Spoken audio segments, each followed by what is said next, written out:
আমার বাড়ি চিটাগাং। আচ্ছা, কোথায় ওটা জানি না, কিন্তু আমি হারাই গেছি ছোটকালে। আচ্ছা। হারানোর পর বটতলি স্টেশন আছে চিটাগাং। আচ্ছা, আসার পর ট্রেনে উঠে ঢাকা আসি একা একাই? একা একাই। বয়স কত, মানে অনেক ছোটবেলার ঘটনা এটা? আচ্ছা। আসার পর আমি টঙ্গী স্টেশনে যাই। যাওয়ার পর ওখানে একটা সেন্টার আছে, সেন্টারে থাকি। ওখানে তাই কিছুদিন থাকার পর আবার এসে পড়ি। এসে আবার সিলেট যাই। সিলেটে খাওয়া দাওয়া করতে কোথায় ওই সময়? খাওয়া দাওয়া ওখানেই করতাম। কিভাবে খাইতা? তুমি তো ছোট মানুষ, কি তো তোমাকে দেওয়ার কথা না, কি করতা তুমি? তো সিলেটে গেছিলাম একা একাই। যাওয়ার পর সাধারণ মাজার আছে, সাধারণ মাজারে গিয়েছি। তুমি বুঝতা যে মাজারে গেলে খাবার পাওয়া যাবে? কেমনে বুঝতা? বুঝতাম না, ওখানে গেছি। যাওয়ার পর ওখানে থাকছি কদিন। থাকার পর ওখানে দেখি খাবার দেয়, ওইটা দেখি খাই। ওইটা খাওয়ার পর আবার ওখান থেকে এসে পড়ি। সে সদরঘাট যাই। সদরঘাট তুমি হারাই গেছো বাসা থেকে, তোমার খারাপ লাগতো না? বাবা মায়ের কথা মনে পড়তো না? পড়তো, কান্তাম। আচ্ছা, তুমি একটু মাইক্রোফোনটা কাছে নাও তো ভাই। একটা যেটা হচ্ছে যে বাপ মায়ের তাহলে তো চেহারা মনে আছে তোমার? না, এটা এখন মনে নেই। অনেক এখন মনে নেই? তুমি তো হারাই গেছো অনেক ছোটবেলায়।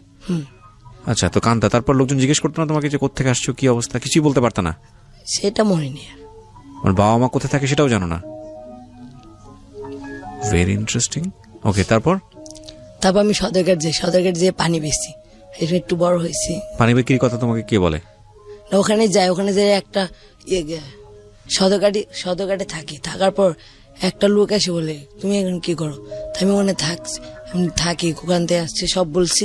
বলার পর উনি আমাকে নিয়ে যাওয়ার পরে পানি বেচার পরে প্রতিদিন যে এত পানি বেচে এত টাকা দেয়। আচ্ছা, একটা বেচলে 2 টাকা করে দেয়। পানি বেচে বোতল টোকায় থাকতাম। থাকার পর ওখান থেকে আবার ওখানে আবার সেন্টার আছে, নাইট সেন্টার আছে আর সাব সেন্টার আছে। ওখানে রাত্রে থাকতাম নাইট সেন্টার, আর দিনে থাকতাম সাব সেন্টারে। এরকম করে থাকছি। থাকার পর আবার এসে পড়ছি। আসার পর আবার টঙ্গী গেছি। টঙ্গী আবার ওই সেন্টারে থেকে তারপর কয়দিন পরই আবার এসে পড়ি। আসে আবার আপন সেন্টার আছে, আপন সেন্টারে আসি। ওখানে 6 মাস থাকি। 6 মাস থাকার পর আমি আবার 6 মাস ওখান থেকে আবার এই লিডোতে আমাকে আনার পর ওখানে এখন আছি। ওখানে পড়ালেখা করি। লিডোতে তোমাকে কে নিয়ে আসলো? ওখানে একটা ভাইয়া ছিল। আচ্ছা, ভাইয়া আনছে। আপনারা কি অযৌতুক বলের বাইরে কোনো ইনফরমেশন দিতে পারবেন ওর সম্পর্কে, সোহেল ভাই? জি, ও কাশিম হচ্ছে আমাদের হচ্ছে যে ওর মানে কথা অনুযায়ী আমরা যখন একটা বাচ্চাকে উদ্ধার করে নিয়ে আসি রাস্তা থেকে, নিয়ে আসার পরে 6 সপ্তাহ আমরা ওই বাচ্চাটার সাথে একের পর এক দেখা 2-1 দিন পর পর তার সাথে বসে তার তথ্যগুলো আমরা নেওয়ার চেষ্টা করি যে আসলে ও কোত্থেকে এসছে, ওর ঠিকানাটা কিভাবে আমাদেরকে দিচ্ছে। ঠিকানাটা দিলে সেই ঠিকানা অনুযায়ী আমরা একটা সময় পরে মানে সেই ঠিকানা অনুযায়ী যোগাযোগ করার চেষ্টা করি। আমরা কোনোভাবে যদি ফ্যামিলিটা পেয়ে যাই, তাহলে আমাদের প্রথম কাজ হচ্ছে ফ্যামিলি থেকে বাচ্চাটাকে রিইন্টিগ্রেট করা, একত্রীকরণ করে দেয়া। এবং সেই ওর বাচ্চার তথ্য অনুযায়ী যদি আমরা সেই আইডেন্টিফাই করার পরে বা ট্রেস করার পরে আমরা দিয়ে আসি। আর যদি না পাওয়া যায়, তখন আমরা ওর সাথে আবার পুনরায় বসি যে আসলে অ্যাড্রেসটা ঠিক হলো কিনা ভুল হলো, আবার চেষ্টা করি। এইভাবে যোগাযোগ করতে করতে যদি লাস্ট পর্যায়ে মানে একটাই বারবার বলে, চেঞ্জ হয় না, তখন ওই অ্যাড্রেসটা অনুযায়ী আমরা থানাতে যোগাযোগ করে পুনরায় আবার দেখি যে ওখানে আছে না। এটা তো আপনাদের সিস্টেম, ঠিক আছে। কিন্তু কাশেম নিজের সম্পর্কে যেটুকু বললো, এর বাইরে কোনো কিছু ইন্টারেস্টিং কিছু আছে কিনা ওর সম্পর্কে, যেটা ও বলেছে, জানা আছে কিনা আপনার? ও বাইরে যেটা আমরা তো বাচ্চা উদ্ধার করে রাস্তা থেকে উদ্ধার করে আমাদের প্রথম বাচ্চাটা কি করছে ওখানে সেটা দেখেই তো তার সাথে কথা বলে আমাদের উদ্ধার করা। আর বাকিটা হচ্ছে ওর সাথে সময়ের পর সময় বসে না, সেটা সিস্টেম। বাট আমরা জানেন কিনা কাশেম সম্পর্কে আর কোনো কিছু? কাশেম ওর কথা সেটা হচ্ছে যে ও ছোটবেলায় চলে আসে, ওর কোনো অ্যাড্রেস মানে ঠিকভাবে বলতে পারে না, চিটাগাংই বলতে পারে। এই জন্য ওর কোনো মানে ওর অ্যাড্রেস ওর মাকে খুঁজে পাওয়া যায়নি এখন পর্যন্ত। আপনারা কত বছর বয়সে ওকে নিয়ে আসেন? ও আমাদের এখানে আছে 2 বছর থেকে। 2 বছর বয়স থেকে? ও এখন আছে 2 বছর। এখন 2 বছর, তার মানে 11 বছর বয়সে এসছে। লিডুতে আছে 2 বছর থেকে, আমাদের উদ্ধার করা 2 বছর। তুমি কাশেম, তোমার কাছে আবার যাই। সেটা হচ্ছে তুমি তো রাস্তাতেই ঘুমাতা একটা সময়, তাই কি? রাস্তায় ঘুমাতা, ওখানেই খাওয়া দাওয়া। কোনো অভিজ্ঞতা আছে? এখন তো প্রতিষ্ঠানে থাকো, সেটা ঠিক আছে। ওই সময় কি রকম মানে জীবনযাপন কেমন ছিল একটু বলো না আমাদেরকে। আমরা তো আসলে জানি না, আমরা শুধু দেখি। তো রাস্তায় থাকতে খাবার পাইতাম না, কিছু পাইতাম না, কাপড় চোপড় পাইতাম না, আর অনেক কিছু পাইতাম না। তো থাকতে কেমনে ঘুমাইতা? ওদের রাস্তায় থাকতাম, একটা কাপড় পিঁধে থাকতাম, গোসল করতে পারতাম না, পানি মুনি পাইতাম না। তারপর ওদের আপনি আসে। তারপর কে নিয়ে আসে? আপনি আসে? একটা ভাইয়া আমাকে আপনি নিয়ে যায়। আপনি আসার পর একটা ভাইয়া, আপনি যাওয়ার পর ওখান থেকে আবার লিডোতে আমাকে। আচ্ছা, তো ওই ভাইয়াটা কি তোমাকে কি বলেছিল? ভাইয়া বলছে তুমি এখানে থাকো, তুমি এখন থাকো, রাস্তায় থাকো তো ভালো না, রাস্তায় কত কিছু, কত পুলিশে মারধর করে, পুলিশে যেটা পারে এটা করে। সেজন্য আমাকে ওখানে বলছে আমাকে একটা সেন্টার আছে, তুমি যাবা? আমি বলছি হ্যাঁ যাবো। তারপর যাই, ওখানে যাওয়ার পর মানে থাকার পর। তো তুমি যে এই যে রাস্তায় থাকতে রাতের বেলা একা একা, ঘুমাতে সমস্যা হতো না?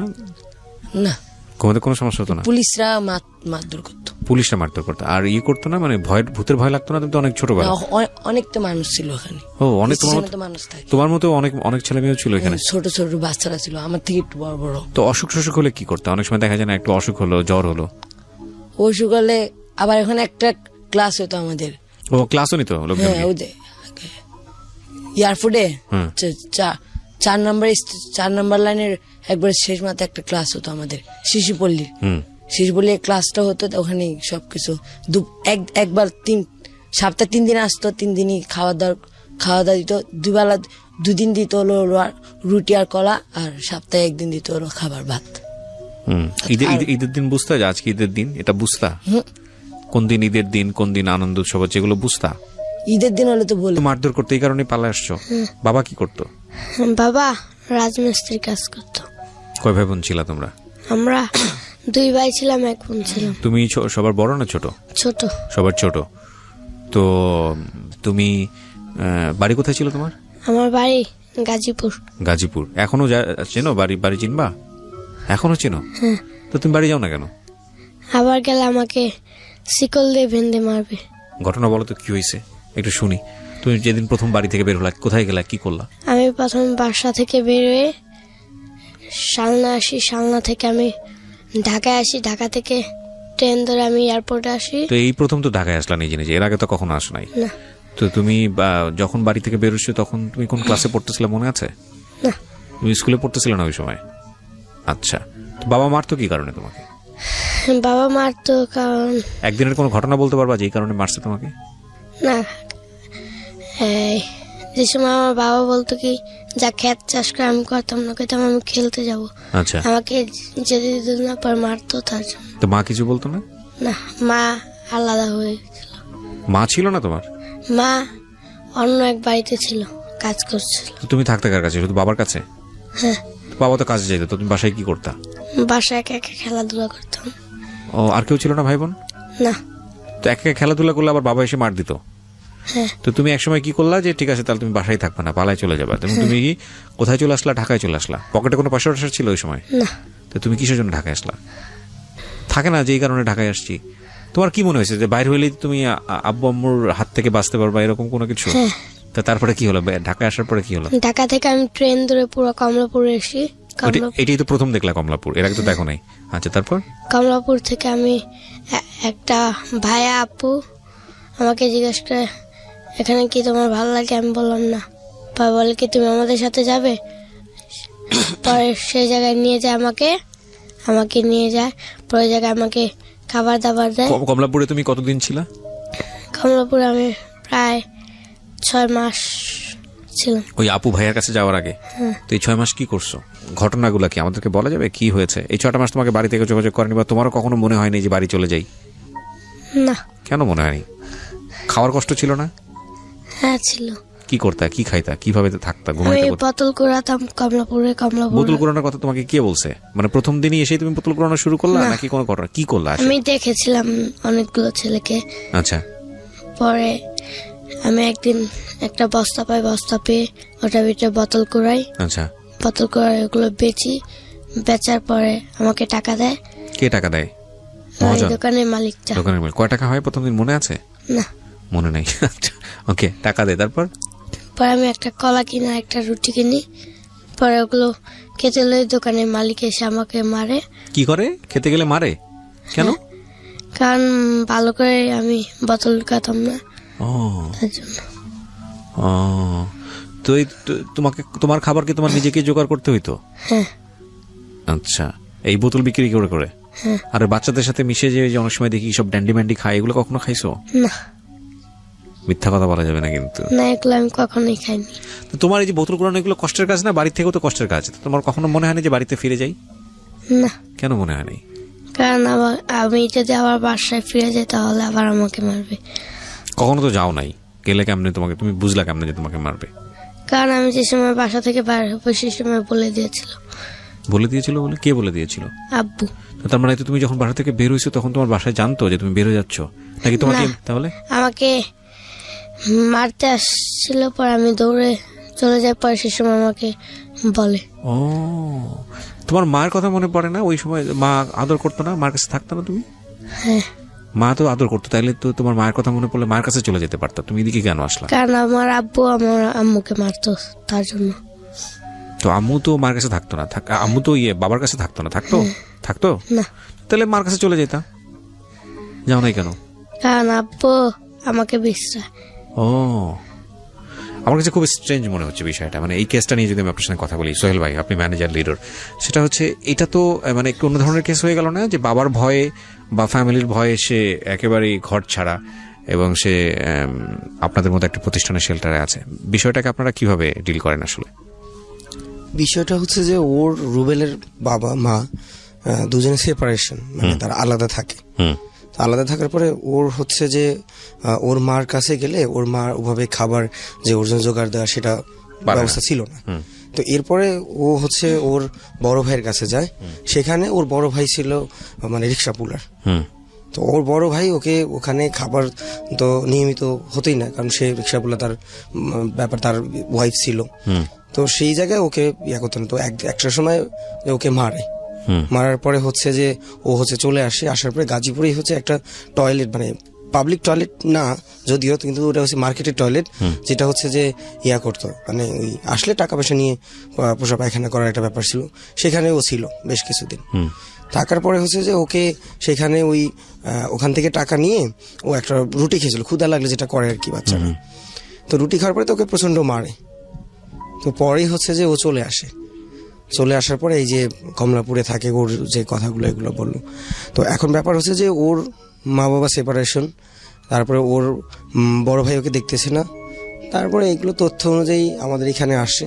পরে আমরা চেষ্টা করেছি যে ওকে মেন স্ট্রিমিং করা আমাদের। তো আপনারা কি ওর ফ্যামিলিতে যোগাযোগ করেছিলেন, মানে অ্যাড্রেস পাওয়ার পরে এরকম? আমাদের শেল্টার থেকে ওর ফ্যামিলিতে যোগাযোগ করা হয়েছে। তারপর কি বলেছে ফ্যামিলিতে? তো ওর তথ্য অনুযায়ী ভাবে টেস্ট করা যায়নি ওর ফ্যামিলিকে। ও, তারপরে আমাদের একটা সুযোগ ছিল যে ওর পরিবারে যে ওর বাবা মার সাথে বুঝিয়ে আবার নতুন করে রিইন্টিগ্রেট করার একটা ব্যাপার ছিল, কিন্তু আসলে ট্রেস করা যায়নি, এই জন্য পাওয়াই যায়নি। সেভাবে আর ওকে এখন আমাদের সাথেই আছে। এখন ও ইংলিশ মিডিয়াম স্কুলে পড়ছে। ইংলিশ মিডিয়াম স্কুলে পড়ে? কোন ক্লাসে পড়ো রুবেল? ক্লাস 3। ক্লাস 3 তে পড়ো। পড়াশোনা ভালো লাগে? হ্যাঁ। পড়াশোনা ভালো লাগে? হ্যাঁ। কি ভালো লাগে পড়াশোনার মধ্যে? ওকে, ঠিক আছে, তোমার কাছে আবারও আসবো। এবার যাই হচ্ছে ভাইজান, আপনার নাম যেন কি বলেন? নিজামউদ্দিন আউলিয়া। ওকে নিজাম, আপনার বয়স তো একটু বেশি বোধহয়, 15 বছর না? হ্যাঁ, আচ্ছা, ওদের তুলনায় বেশি। তো নিজাম, আপনার গল্পটা কি একটু শুনি, কি মনে আছে? আমার গল্পটা হলো যে আর 10টা শিশুর একটু আলাদা, অন্যরকম। বলেন বিস্তারিত। সেটা হলো যে আর 10টা শিশু যেমন সোনার চামচ বা রূপোর চামচ নিয়ে জন্ম নেয়, আমার তেমন জন্ম হয় নাই। খুব গরিব পরিবারে আমার একটা জন্ম হয়। ছোটবেলায় মানে খুব চাহিদা ছিল অনেক কিছু শিখার, অনেক কিছু জানার, খুব গরিব পরিবারে থেকেও। কিন্তু এর ভিতরে বাবা আরেকটা বিয়ে করে। তারপর হলো সংসারে আমরা ছিলাম 2 বোন 3 ভাই, এবং আমি ছিলাম সবচেয়ে ছোট। তো সামহাও বড় বোন ক্যান্সারে মারা যায় টাকার অভাবে সংসারে। বাবা কি করতেন? বাবা বিয়ে করে চলে গেছে আরেক জায়গায়। আচ্ছা, মানে পেশায় কি ছিলেন? আমার ঠিক জানা নেই, কারণ আমি যখন আমি মানে ছোটবেলা থেকে মার কাছে শুনছি যে বাবা বিয়ে করছে। তো ছোটবেলা থেকে না আমার ভীষণ ইচ্ছা ছিল লেখাপড়া নিয়ে, ভীষণ ইচ্ছা যে লেখাপড়া করব। তো আমি কি করতাম, ছোটবেলা থেকে বিভিন্ন এনজিও গুলা আছে যারা বস্তিতে পড়াতো মোহাম্মদপুরের দিকে, তো ওই বস্তি স্কুলগুলোতে আমি যাইতাম। আমার একটা শিডিউল থাকতো যে আমি স্কুলগুলোতে যাইতাম, বিভিন্ন ইয়ে করতাম। তো এর পাশাপাশি কি করতাম, আমি ভাঙারি কুড়াতাম। কারণ পরিবারে এমন একটা বাধা ছিল যে মানে লেখাপড়া, মানে তারা, আমি যে বিভিন্ন এনজিওতে পড়াশোনা করতাম সেটা তারা চাইতো না কোনোভাবেই, কিন্তু আমাকে তার বদলে ভাঙারি কুড়াইতে হইতো। প্লাস পরিবারকে টাকা যদি দিতাম তাহলে পরিবার আমাকে স্কুলে যেতে দিত। পরিবার বলতে আপনার মা? আমার মা এবং আমার ভাইরা। তো এরকম করতে করতে যখন আমি বিভিন্ন এনজিওতে গেছি, তো তারা আমাকে মানে এই যে ভাঙারি কুড়ার নিয়ে তারপর হয়েছে ওই জীবনটা থেকে বললো যে লেখাপড়ার জীবনটা ভালো, যখন আমার মাথায় তারা ঢুকে ফেলছে ব্রেন্ডে, তো আমি তখন স্বপ্ন দেখা শুরু করলাম যে না, এইটা একটা জীবন না, আমি লেখাপড়া শিখতে চাই, অনেক কিছু করতে চাই। তো যখন আমি লেখাপড়ার সাইড দিকে চলে গেলাম, আস্তে আস্তে ওই ভাঙারি কোনার দিকটা মানে স্টপ করে দিতেছিলাম আস্তে আস্তে, তখন পরিবার থেকে একটা বড় ধরনের একটা বাধা চলে আসলো যে তুমি লেখাপড়া করতে পারবে না কোনোভাবেই না। মানে তারা খুব মানসিক টর্চারিং করতো আমাকে, বড় ভাই যারা ছিল বিশেষ করে, তো বড় ভাইরা খুব মানসিক টর্চারিং করতো, মানে এমন একটা পর্যায়ে চলে গেছে আমি চাইলেও মরতে পারবো না, আমি চাইলেও তাদের ইচ্ছে বাঁচতে পারবো না, আমার জীবনটা এমন পর্যায়ে চলে গেছে। তারপর আমি হাল ছাড়ি নাই, মানে ওইভাবে পরিবারকে করে ট্যাগল দিয়ে রাখছিলাম, মানে সহ্য করতেছিলাম না, আমি আরেকটু ধৈর্য দিয়ে আমি একটু লেখাপড়া করি, আমি একটা ভালো পর্যায়ে উঠতে পারবো, আমার নিজের প্রতি আত্মবিশ্বাস আছে। বিষয়টা মানে আমাকে যারা এমন নির্যাতন করতে করতে এমন পর্যায়ে চলে গেছে যে মানে আমার পক্ষে আর সম্ভব হইতেছে না, মানে সহ্য করাটা। কি ছিল, মানে কি করতো, গায়ে হাত তুলতো? হ্যাঁ, গায়ে হাত তুলতো, বড় ভাইরা মারধর করতো। তারা কেউই লেখাপড়া করে নাই এবং তারা চাইতো না যে আমি লেখাপড়া করি, এবং তারা চাইতো যে আমি মানে সংসারে ইনকাম করে দিই তাদেরকে টাকা পয়সা। এই ভাঙারি করে যাই, বললো যে লেখাপড়া কোনো জীবন না, তারা বলতো, তাদের কাছে মনে হইলো যে লেখাপড়া কোনো জীবন না। তারপর মানে এমন পর্যায়ে চলে গেছে তারা নানা রকম মানে মারধর করতো আমাকে, সবকিছু করতো, কিন্তু আমার মা কিছু বলতো না। আমার মা ছিল পুরো আমার বড় ভাইদের পক্ষে। তো আমি মাকে জিজ্ঞেস করলাম যে মা, আমি কি তোমার আপন ছেলে? তো সে বললো যে তুই আমার আপন ছেলে, আমি সব জানি, আমি সব বুঝি, তোর বড় ভাইরা যে তোর উপরে এরকম নির্যাতনগুলি করতেছে, আমার এখানে কিছু করার নাই, কারণ তারা যে ইনকামটা করে সেটা দিয়ে আমি নিজেও চলি। আমি যদি তাদের বাধা দিই তাহলে আমার খাওয়া দাওয়া বন্ধ, তোর খাওয়া দাওয়া বন্ধ, সংসারে সবকিছু বন্ধ। তারপর এর ফাঁকে কি করলো, লিডোর একটা স্কুল হয় যেটা রায়ের বাজার বুদ্ধিজীবীতে, যেখানে অনেক বস্তির বাচ্চারা পড়াশোনা করে আমার মতো যারা আছে। তো আমি একদিন ভাঙারি কুড়াতে দেখি এই সাইডে আবার ময়লার ছিল, তো বাচ্চারা আমরা সবাই ভাঙারি কুড়াতাম, হই উল্লাস করে লাফালাফি করে ভাঙারি কুড়াতাম, নদীতে লাফ দিতাম। তারপর দেখলাম যে লিডোর একটা স্কুল হয়। তো প্রথম দিন যে স্কুলটা হয়, আমার আবার একটা শখ ছিল কি, মানে স্কুল দেখলে আমি বসে পড়তাম, পড়াশোনা শিখতাম, যা পারতাম শিখে নিতাম, যেভাবেই পারতাম শিখে নিতাম। তারপর লিডোর একটা স্কুল হওয়ার পর ওই স্কুলে আমি প্রথম দিন যাই। প্রথম দিন যাওয়ার পর লিডোর যে পড়াগুলি, মানে লিডোর যে কথাগুলি বলতেছিল, সবকিছু আমার ভিতরে মানে এত ভালো লাগে সৃষ্টি হয়েছে, মানে এখন আমি পাগল হয়ে গেছি যে স্কুলে কখন হবে, এই স্কুলটা কখন হবে। ভাঙারি কুড়াতাম, আর ওই স্কুলটা কবে হবে, কোন দিন হবে, সেই বিষয়ে মানে থাকতো আমার যে না, কোন দিন যাব আমি ওই স্কুলে, যেদিনই হবে সেদিনই আমি যাওয়ার জন্য মানে পাগল হয়ে যেতাম ওই স্কুলে। এই বিষয়টা মানে যখন দেখতেছি যে আমি লিডো স্কুলে যাইতেছি আর ভাঙারি কুড়ার দিকে আমি যাইতেছি না, তখন পরিবার আবার শুরু করলো, মানে আবার মারধর শুরু করলো। তো এমন পর্যায়ে হলো, আমি বিষয়টা আমার লিডোর যে স্কুল যারা পরিচালনা করতো তাদেরকে বলছি যে আসলে আমার এই সমস্যা, আমি স্কুলে আসতে পারতেছি না, মানে আমি এখন কি করব, আমি এখন মানে পরিবারে আমার কোনো স্বাধীনতা নাই। একটু বলে রাখি যে মানে রাস্তার জীবন, মানে যে ভাঙারি কোনার সময় যে একটা জীবন, মানে সেই জীবনটা খুবই কষ্টকর। মানে কোনো ঘটনা কি ফেস করেছেন এরকম, যে ঘটনা এখনো মনে পড়ে, কোন একটা দিনের পার্টিকুলার কোনো ঘটনা ভাঙারি কুড়াতে গিয়ে? মানুষজন সবসময় বলে যে মানে টোকাই বলে গালি দেয়, তারপর হয়েছে ভালো চোখে দেখে না। আর যারা ওইখানে ভাঙারি কুড়াতাম যেখানে, সেখানে মানুষ যারা কাজ করতো তারা মানে মারে তুলে বাবারে তুলে ওইভাবেই গালিগালাজ করে। প্রেক্ষাপটটা জানি তো, লিডোর ওই ঘটনা যেটা ছিলেন ওখানে, তারপরে কি হলো? লিডো স্কুলে আসি, তো পরিবার যখন জেনে গেছে যে লিডো স্কুলটাতে আমি আসি, তাদের মানে তারা আমার উপরে আরো নির্যাতন শুরু করে দিছে, মানে মারাত্মক ভাবে শুরু করে দিছে। লিডো স্কুলে নিয়মিত ক্লাস করার পর পরিবার থেকে তো বাধা চলেই আসতেছে বারবার। তো এমন একটা দিন, একটা রাত, একটা সমস্যা হয়েছিল যে আমি যখন বাসায় আসলাম বললাম যে কোথায় গেছিলি, আমাকে বড় ভাই জিজ্ঞেস করতেছে। আমি বললাম যে ভাঙারিগুড়াতে গেলাম, ভাঙারিগুড়াতে গেছি, বলি কি যে টাকা দে। আমি টাকা দিলাম। তো ওই দিন আমি মনে হয় 90 টাকা পেয়েছিলাম। আচ্ছা। তো পাওয়ার পর ওই দিন ওই টাকাটা নিয়ে আমার বড় ভাই আমার গালের ভিতরে একটা চর মেরে দিল যে এত কম টাকা আনছোস কেন। তো আমি চুপ করেছিলাম, চুপ করে দাঁড়ায় তাকাইছিলাম। তারপর আমাকে খুব মারধর করলো ওই দিন রাতে। সেই রাতেই বুঝে গিয়েছিলাম যে আসলে এই পরিবেশটা, এই সমাজটা হয়তো আমার জন্য বেঁচে থাকার মতন না। তার মানে আপনার ফ্যামিলি এখনো আছে, এক্সিস্ট করে? আমার এখন তারা কোথায় থাকে জানিও না। কারণ কতদিন যাবত ফ্যামিলি থেকে দূরে? আমি লিডোর ফ্যামিলি থেকে চলে আসছি আজকে 8 বছর। আচ্ছা, প্রিয় শ্রোতা, আমরা একটা বিরতি নেব। আজকে আপনারা একটা বিশেষ এপিসোড শুনছেন। আমি আরেকবার আপনাদেরকে মনে করিয়ে দিতে চাই, এই যে ছেলেমেয়েরা এখানে এসছে, ফুল টিমটা এখানে আসেনি, বোধহয় 1-2 বোধহয় বাদ পড়েছে। কয়জন? 1জন বাদ পড়েছে। ওর কি পরীক্ষা ছিল বা কোনো কিছু? ওর এসএসসি পরীক্ষা। ও একজনকে আমরা মিস করেছি। আমরা চাইলে ওকে নিয়ে আসতে পারতাম, কিন্তু আমরা যেহেতু পরীক্ষা চলছে সুতরাং আমরা ওকে প্রেশার দিতে চাইনি। এই যে 7জন, সাথে আরো 2জন হচ্ছেন ওনাদের কনসার্ন, এই 8 জনের যে টিম, এই পথশিশু, এরা কিন্তু আমাদের বাংলাদেশ থেকে selected for ICC world cup. এবং আইসিসি এই পথশিশুদের নিয়ে আগামী এপ্রিল থেকে এই ওয়ার্ল্ড কাপটা লঞ্চ করতে যাচ্ছে, যেখানে আমাদের দেশের শিশুরা সিলেক্টেড হয়েছে এবং এই শিশুরা অন্যান্য দেশের শিশুদের সঙ্গে খেলবে। এটা আমাদের অত্যন্ত সম্মানের। যেটা হচ্ছে ওর ফ্যামিলিতে ফেরত দেওয়া, ফ্যামিলিতে নিয়ে যাওয়া। তো আমাদের যদি এরকম একটা কখনো আসে যে শিশু ফ্যামিলিতে যাওয়ার পরে আমরা দেখি যে বাচ্চাটাকে, তাকে টেক কেয়ার করা, বাচ্চাটার দেখার মতো তার পড়াশোনা কন্টিনিউ করার এরকম অবস্থা নেই, তখন আমরা সেই বাচ্চাটাকে চেষ্টা করি যে পরিবারে রেখে বা তাদের ওই ফ্যামিলিতে রেখে তাকে পড়াশোনা কন্টিনিউ করানো যায় কিনা।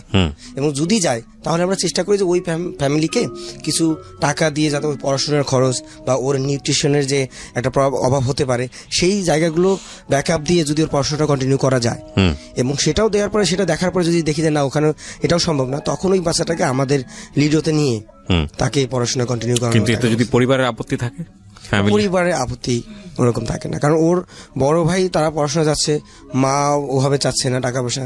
এখন পরিবারটা প্রথমত একটা ব্যাপার যে পরিবারে থাকলে তাকে টাকা দিতে হবে, আর দ্বিতীয় হচ্ছে যে যদি সে না থাকে, তাকে খাবার যদি না দিতে হয়, সেটা তার মতো সে থাকলো, এরকম একটা ব্যাপার। আচ্ছা, তোমার পরিবার বলে দিয়েছিল যে তুমি যেখানে 2 চোখ যায় সেখানে চলে যাও। আমার মা আমাকে বলতো রাতে কান্না করার সময় পাশে, মার পাশে যখন ঘুমাইতাম, মা বললো যে যেখানে 2 চোখ যায় চলে যা, কারণ আমি নিজেও জানি যে এই সমাজটা, এই পরিবেশটা তোর জন্য না। তো আমরা যেখানে ছিলাম নিজামউদ্দিনের পরে আমরা যাবো হচ্ছে সানিয়া মির্জার কাছে, রাইট? তুমি তো সানিয়া মির্জা। সানিয়া মির্জার নাম আমার মনে আছে। তো সানিয়া, তোমার স্টোরিটা কি আসলে? আমার যতটুকু মনে আছে, আমি ছোটবেলায় বাবা মার কাছে ছিলাম। আমরা 7 ভাই বোন ছিলাম। তো হঠাৎ একদিন আমার পা হাত কেটে যায় দুর্ঘটনায়। আমার বাবা কাজ করতেছিল, ওখানে আমি গিয়ে মানে হাতটা কেটে যায়। কেটে যাওয়ার পরে আমার পিছনে অনেক টাকা খরচ হয়, মানে জমি জমা যা যা ছিল আর কি বিক্রি করার পরে আমরা তো গরিব হয়ে গেলাম। ও তোমার জন্যই খরচ করে? হ্যাঁ। কোন হাত কাটে তোমার? বাম হাত? বাম হাতটা কেটে গেছে। কি দিয়ে কাটে তোমার মনে নেই? মনে নেই। যে ধান কি যেন কাটে না, তো ওইখানে ধানের কাঁচি দিয়ে মা আমাকে বলে যাও তোমার বাবাকে ডাকে নিয়ে আসো, দুপুরে খাবার খাবে। আমি খালি গায়ে নাচতে নাচতে যাইতেছিলাম, আর এক পাশে দিয়ে ডাকার তালে ছিলাম, আর একদিকে এই দিক দিয়ে কি খেয়াল করিনি। পরে কেটে যাওয়ার পরে আর কিছু বলতে পারি না। পরে অনেকদিন পর দেখি যে আমি হাসপাতালে। পরে হাসপাতালে পরে সবাই বাড়ি, তবে হাসপাতাল থেকে আবার বাড়ি আসলাম। বাড়ি আসার পরে তো গরিব সবাই। পরে সরকারের একটা জায়গা আমরা যাই, সেটার নাম যেন কি, মানে সরকার বাড়ি করে দিয়েছে, পরে ওখানে আমরা যাই। ওখানে যাওয়ার পরে কয়েকদিন পর মা প্রেগনেন্ট হলো, তারপরে মার বাচ্চা হলো। বাচ্চা হওয়ার সময় মা মারা গেল। পরে মা মারা যাওয়ার পরে এখন বাবা তো এই 7 ভাই বোন, আবার এই সরকারি জায়গায় থাকা, বাবা আবার কৃষি কাজ করতো। তো কৃষি কাজ করে যা পাইতো তা চলতো। কিন্তু মা মারা যাওয়ার পরে আশেপাশে যারা, তারা বলে যে তুমি, বাবাকে বলে তুমি আবার বিয়ে করো। আবার আরেকজন বলে যে এত বাচ্চা তো তুমি পালতে পারবে না, আমাদেরকে দিয়ে দাও। পরে আমাকে আর আমার বড় বোনকে একটা পরিবার নিয়ে যায়, বলে যে দিয়ে দেন, আমরা ওকে বিয়ে যা দেওয়া লাগে দিয়ে দিব। পরে বাবা দিয়ে দেয়, আর আমার ছোট 2 ভাই ওদেরকে বিক্রি করে দেয়। যা মা মারা যাওয়ার সময় যে বাচ্চা হয়েছে তাকে টাকা দেয় বাবাকে, পরে বাবা দিয়ে দেয়। আবার তার বড় আরেকটা ছিল, তাকেও দিয়ে দেয়। পরে আমি আর আমার বোনকে একটা পরিবার নেয়। পরিবার নেওয়ার পরে আমাকে দেয় ইয়েতে, ধরেন আপনি, আপনার মেয়ে আছে না, মেয়ের কাছে আমাকে দিয়ে দিল, আর আপনার ছেলে আছে না, ছেলের কাছে আমার বোনকে দিয়ে দিল। দিয়ে দেওয়ার পরে ওখানে আমি ছিলাম, ওখানে কাজ করতাম। ওনাদের আবার বাচ্চা ছিল না, কি জানো 4 বছর না কয় বছর হয়েছে বাচ্চা হয় না। পরে আমাকে এত আদর করতো, খাওয়াইতো, তারপরে ঘুম পাড়াইতো, ওনাদের সাথে খেলতাম, টিভি দেখতাম। পরে এভাবে অনেক দিন গেল। যাওয়ার পরে হঠাৎ করে কয়েক বছর পর একটা বাচ্চা আসলো। আচ্ছা, ওই বাচ্চাটা আসার পরে ওনারা মানে আমাকে ভুলে গেছে, মানে আদর কমে আমাকে গেল। রান্নাঘরে রাখতো, তারপর আমাকে খাইতে দিত না ভালো করে, মানে আমার খবর রাখতো না। তারপরে যদি একটু আমি দুষ্টুমি করতাম আবার মারধর দিত। তারপরে আবার টিভি দেখতাম, টিভি দেখতে দেখতে গান শুনতাম। ওই গান শুনে আমি আবার গলা ছেড়ে ছেড়ে গান গাইতাম। ওর পাশের বাড়ি থেকে বকা দিত যে এই বাচ্চা ঘুমাইছে তুই গান গাছ কেন। ওনারা যে মার্কেটে যাইতো আমাকে বিল্ডিং এ তালা দিয়ে রেখে যেত, আমাকে নিয়ে যেত না। পরে যখন আমাকে মারতো না তখন আমি বলতাম যে আমি চলে যাব। পরে ওনারা বলে কি যা না, যা যেদিকে মন চাই যা। পরে আমি এখন ভাবি যে ওনারা হয়তো ফাজলামি করছে, কিন্তু তখন আর আমি ভাবতাম যে ওনারা আমাকে এত ঘৃণা করে দেখতে পারে না, ঠিক আছে আমি চলে যাব। পরে একদিন ওনার স্ত্রী চলে যায় এই মার্কেটে আর ওনার স্বামী ছিল। পরে আমি ঘরটা পরিষ্কার করে ময়লা ফেলার জন্য বাইরে আসি, ওখান থেকেই চলে আসি।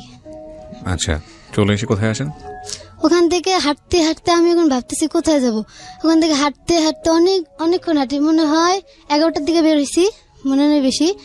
পরে সন্ধ্যা হয়ে আসতেছে, পরে দূরে দিকে কি রেল স্টেশন। পরে ওখানে যাওয়ার পরে একটা লোক আমাকে জিজ্ঞেস করে তুমি এখানে দাঁড়াই কেন, কই যাও? আমি কোনো কথা বলি না, আরো সরে আসি।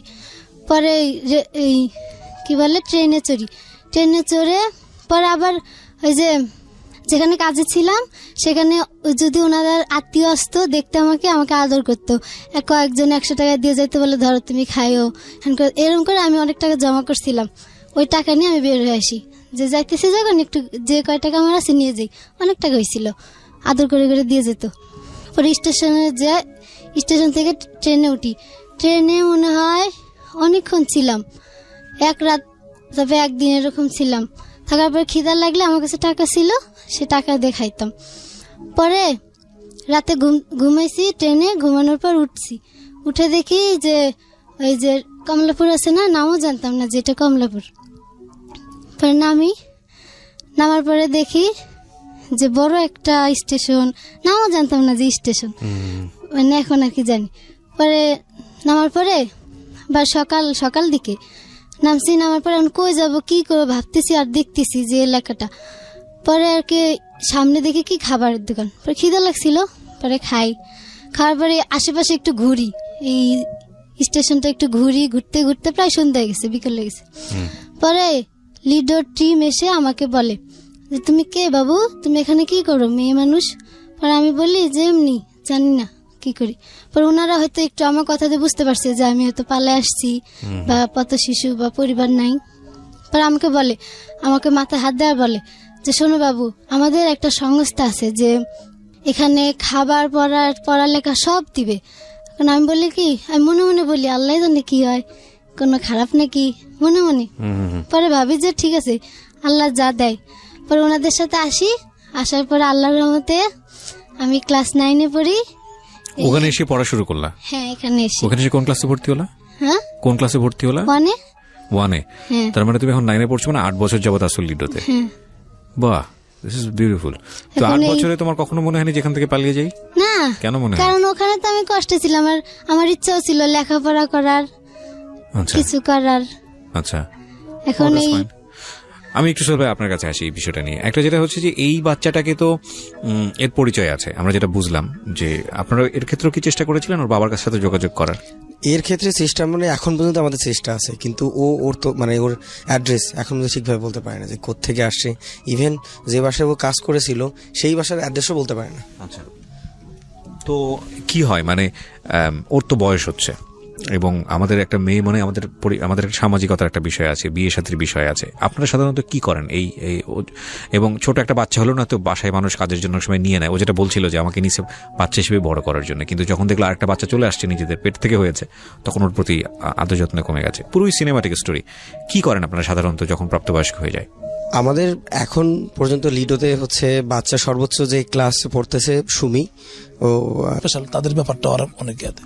আমরা যেটা করছি, আমরা যেহেতু ওদের গার্জিয়ানশিপ নেই, সো আমরা সরকারকেই সাপোর্ট করছি, সরকারের দায়িত্বে এই বাচ্চাগুলো রাষ্ট্রের দায়িত্বে।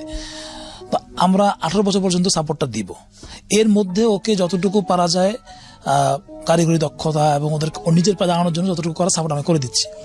এরপরেও আমাদের হলো যে আমরা ওকে হাল ছাড়বো না, আমরা ওকে ওর লাইফ এরকম। হ্যাঁ, একটা মেয়ে আমাদের আছে সদরঘাট থেকে উদ্ধার হয়েছিল, এবং ওই বাচ্চাটার ওরও মেয়ে আছে, বিয়ে হয়েছে। বিয়ে আমরা বিয়ে দিয়েছি, এরকম অনেক মেয়েকে বিয়ে দিয়েছি। গত বছর পুলিশ ডিপার্টমেন্ট থেকে একজন গিয়েছিলেন, উনি বলছিলেন যে যদি ওদেরকে কেউ বিয়ে করে দেন আমরাও পুলিশের চাকরি দেওয়ার ইন্টেনসিভটা দিতে পারবো। এরকম কিছু অফার আমাদেরকে অনেকে দিয়েছেন। আমরা চাচ্ছি যে এই বাচ্চাগুলোকে আসলে দয়া করে না, বরং ওদের নিজেদের সংক্ষমতে যেন বিয়ে করতে পারে। সেই জন্য আমরা যতটুকু মানে এই যে ওরা ক্রাফটে কাজ করে, ভালো ক্রাফট তৈরি করতে পারে, কম্পিউটার কাজ জানে, আরো কিছু কাজ জানো, যদি ওরা নিজের আমরা চাচ্ছি ওরা যদি কোন টাকা নিয়ে আমাদের বলে যে না বিজনেস করবো, আমরা সাপোর্ট দিব, যেন ওর মতো করে নিজের জায়গা তৈরি করে যেতে পারে। এতটুকু দেওয়ার আমাদের একটা ইচ্ছা, পরিকল্পনা আমাদের। আমি যেটা বুঝতে পারলাম সেটা হচ্ছে যে আলটিমেটলি এগুলো সবই এখন সদিচ্ছার পর্যায়ে আছে, কিন্তু সেই অর্থে স্ট্রাকচার এখন পর্যন্ত নাই। স্ট্রাকচার বলতে আমি যেটা বোঝাচ্ছি, লাইক 18 বছর পর্যন্ত আপনাদের যে পরিমাণ আপনারা সাপোর্ট দিয়ে একটা সিস্টেমেটিক ওয়েতে নিচ্ছেন, 18 বছর পরে একটা মেয়ে সংসার জীবনে গিয়ে অনেক সময় সে বিপদের মধ্যে পড়তে পারে, তারপরে সে কোথায় যাবে যদি সংসার জীবন থেকে ফিরে আসতে হয়, সেই জিনিসগুলো সেই জিনিসটা আমাদের আসলে কি, আমাদের এই যে পিস হোমটা, এই পিস হোমের যে ফ্যামিলি এনভায়রনমেন্টে বড় করা, আগে যেগুলো সাপোর্ট দিয়েছে সেগুলো ভিন্নভাবে ছিল, কারণ আমরা তো উদ্ধার করেছি এ পর্যন্ত প্রায় 2000 বাচ্চা আমাদের যে প্রক্রিয়ার মধ্য দিয়ে 4 বছরের ইয়েতে বলি। তো এর মধ্যে প্রায় 600 বাচ্চা তো ফ্যামিলিতে গেছে, বাকি 1300-1200 বাচ্চা আমরা তো 1400 বাচ্চা পাইনি, ওদেরকে আমরা শেল্টারাইজ করেছি বিভিন্ন জায়গায়। সো এই যে প্রক্রিয়ার মধ্যে যেটা আমাদের মাথায় প্ল্যান আছে, এবং সেক্ষেত্রে যেটা বলে স্ট্রাকচার প্ল্যান, যেটা এটা এখনো করতে পারে না, কারণ সেটা ফান্ড জড়িত। আমরা সাপোর্ট করবো কাকে, কিভাবে কদ্দূর করবো, কে কোন জায়গায় যেতে পারবে, আবার অনেক বিষয় আছে। অনেকগুলো বাচ্চা আবার শারীরিক ভাবে অনেকগুলো অসুস্থতা আছে বিতর্কত, এদের চিকিৎসাটা অনেক। আমাদের বাচ্চা এখনো ক্যান্সারের পেশেন্ট আছে নাকি? হ্যাঁ, এরকম 2টো বাচ্চা আছে, লিউকোমিয়াতে আছে। ওরা কি জানে বিষয়টা? রক্ত ওরা জানেই তো বোধহয়। আচ্ছা, আমাদের একটা বাচ্চা আছে ফরিদ বাবু নাম। সেই বাচ্চাটার হচ্ছে আপনার ওর প্রতি মাসে 1 ব্যাগ করে ব্লাড দিতে হয় ওর শরীরে। তো ও হচ্ছে ক্যান্সার, ও জানে। ওর ফ্যামিলির ঠিকানা পাওয়া যায়নি? না, ওর ফ্যামিলির ঠিকানা পাওয়া যায়নি। ওরও ঠিক ওর যে অ্যাড্রেস অনুযায়ী আসলে আমরা প্রথম কাজ আমরা হচ্ছে ওকে ফ্যামিলিতে খুঁজে বের করে ফ্যামিলিতে দেয়া। হ্যাঁ, সেটা তো জানি আমরা। সেইভাবে ওই বাচ্চার ইভেন আরেকটা বাচ্চা আছে আমাদের, নাম হচ্ছে রিপন। ও হচ্ছে এখন শিশু হাসপাতালের অ্যাডোলেসেন্ট ডিপার্টমেন্টে 11 নম্বর বেডে আছে। এই বাচ্চাটাও হচ্ছে আপনার মস্তিষ্কে পুঁজ জমে গেছে, এই কারণে বাচ্চাটা মৃত্যুর সাথে পাঞ্জা লড়ছে। এবং আমাদের নিজেদের থেকেও আমরা খুবই চেষ্টা করতেছি, এবং এর একবার MRI করা হলো, CT স্ক্যান করা হলো, আরও অনেকগুলো টেস্ট করে ওর ট্রিটমেন্ট চলছে। ডাক্তার বলছে যে ওর যদি অ্যান্টিবায়োটিকে ঠিক হয় তাহলে ঠিক হবে, না হলে রিসেন্ট অপারেশন করতে হবে। ইভেন আবার MRI দিছে। তো একটা MRI করতে গেলে প্রায় 10,000 টাকা খরচ হয়। তো আমাদের এই অর্গানাইজেশন এমন একটা পর্যায়ে পড়ে গেছে, আমরা চেষ্টা করতেছি, কিন্তু আমাদের ফান্ডের একটা খুবই ক্রাইসিস। আমি একটা জিনিস যেটা বুঝতে পারছি আপনাদের সঙ্গে কথাবার্তা বলে, আমি সানিয়া মির্জা থেকে আরো সামনের দিকে আগাবো। সেটা হলো যে প্রিয় শ্রোতা, এরা একটা শেল্টারে আছে এবং থাকে, যাই বলি না কেন আমরা, সেটা হয়তো রাস্তার চাইতে একটা ভালো জীবন, ডেফিনেটলি ভালো জীবন। অন্তত 18 বছর পর্যন্ত তাদের একটা নিশ্চয়তা আছে, কারণ এরা পড়াশোনা করছে এবং অনেকে SSC পরীক্ষা দিচ্ছে, অনেকে ইন্টার পরীক্ষা দিচ্ছে। এখানে ক্লাস 9-এ পড়ছে সানিয়া মির্জা। তো এগুলো অনেক মানে শুনতে ভালো লাগে, বলতে ভালো লাগে, কিন্তু ভবিষ্যৎ জীবন বলে যে বিষয়টা, সমাজের সাথে মিশে যাওয়ার যে জীবন, সমাজের মেইন স্ট্রিমে চলে আসার যে জীবন, নাগরিক অধিকারের যে জীবন, সেই জীবনটি এখনো প্রশ্নের ঊর্ধ্বে নয়। সানিয়াটা আমরা শুনলাম, এরপরে যিনি আছে, আপনার নামটা সুমি, রাইট? জেসমিনের কাছে মাইক্রোফোনটা দেন। হ্যাঁ, তো জেসমিন, আপনার ঘটনাটা আসলে কি? আমি যখন ছোট ছিলাম তখন আমি জানি না আমার মা বাবা মারা গেছে না বাচ্চা আছে, কিন্তু যখন ছোট ছিলাম তখন মামা মামির কাছে ছিলাম। তো মামা মামি বড় করছে, পারলাম মানে 8 বছর পর্যন্ত ছিলাম ওই জায়গায় আর কি। তো বড় করছে, তখন আমার একটা 3 ভাই ছিল, মানে আপন না, মামা মামির ছেলে ছিল। তো ওইখানে মানে কি বড় হয়েছি, তো ওরা মানে মারতো, অনেক মারধর করতো। তখন আমিও মারতাম, আমি আবার ছাড়া দিতাম না, মারতাম, কিন্তু তারপরেও ওরা বেশি আমার মারতো।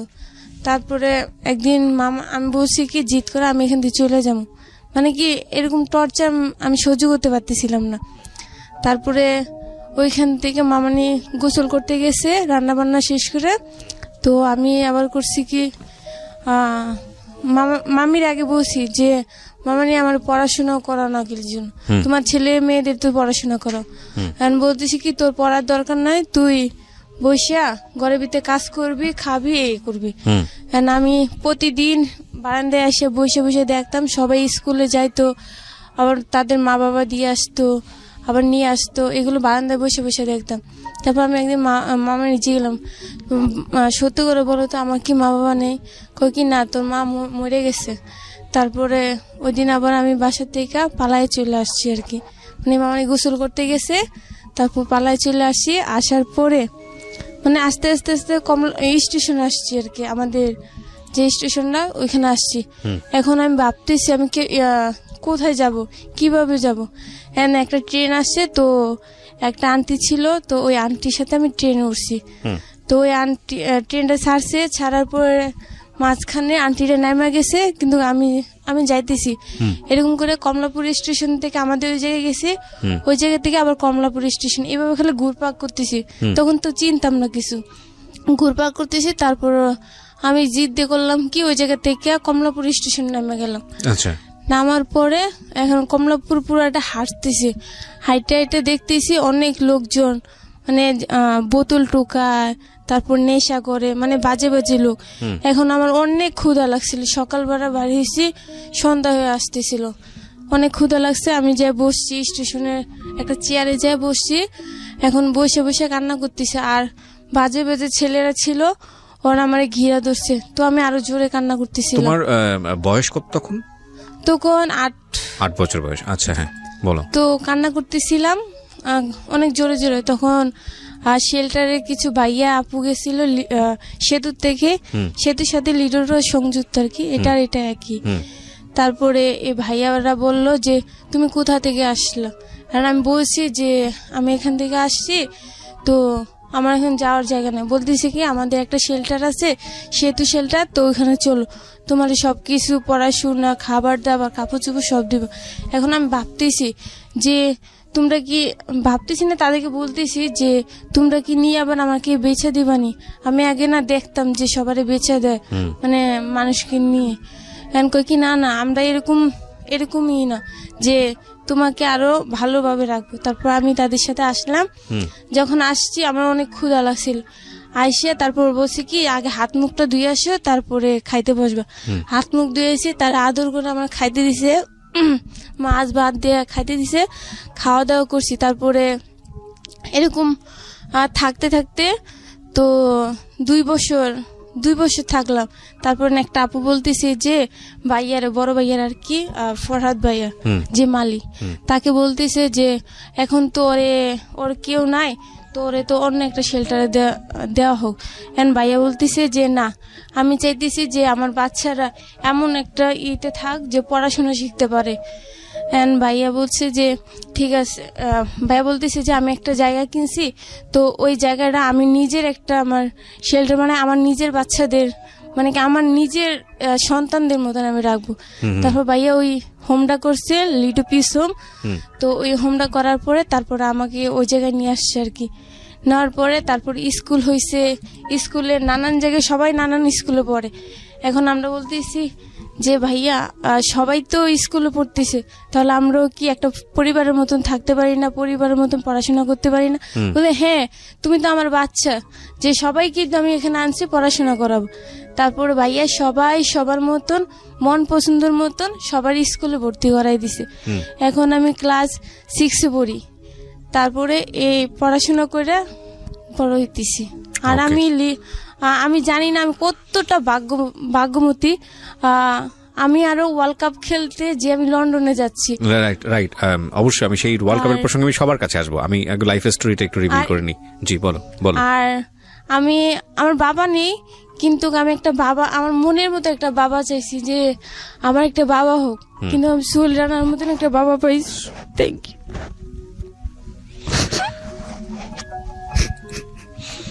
You. Thank you so much. আমার মনে হয় সোহেল ভাই আপনার জন্য এটা একটা বিশেষ, কতগুলো ছেলেমেয়ের সঙ্গে আপনি ভাবে যুক্ত? আপনি যেহেতু লিডার ম্যানেজার, আপনার কাছে একটু আসি প্লিজ, বলেন কতগুলো ছেলেমেয়ের সঙ্গে আপনি ভাবে জড়িত?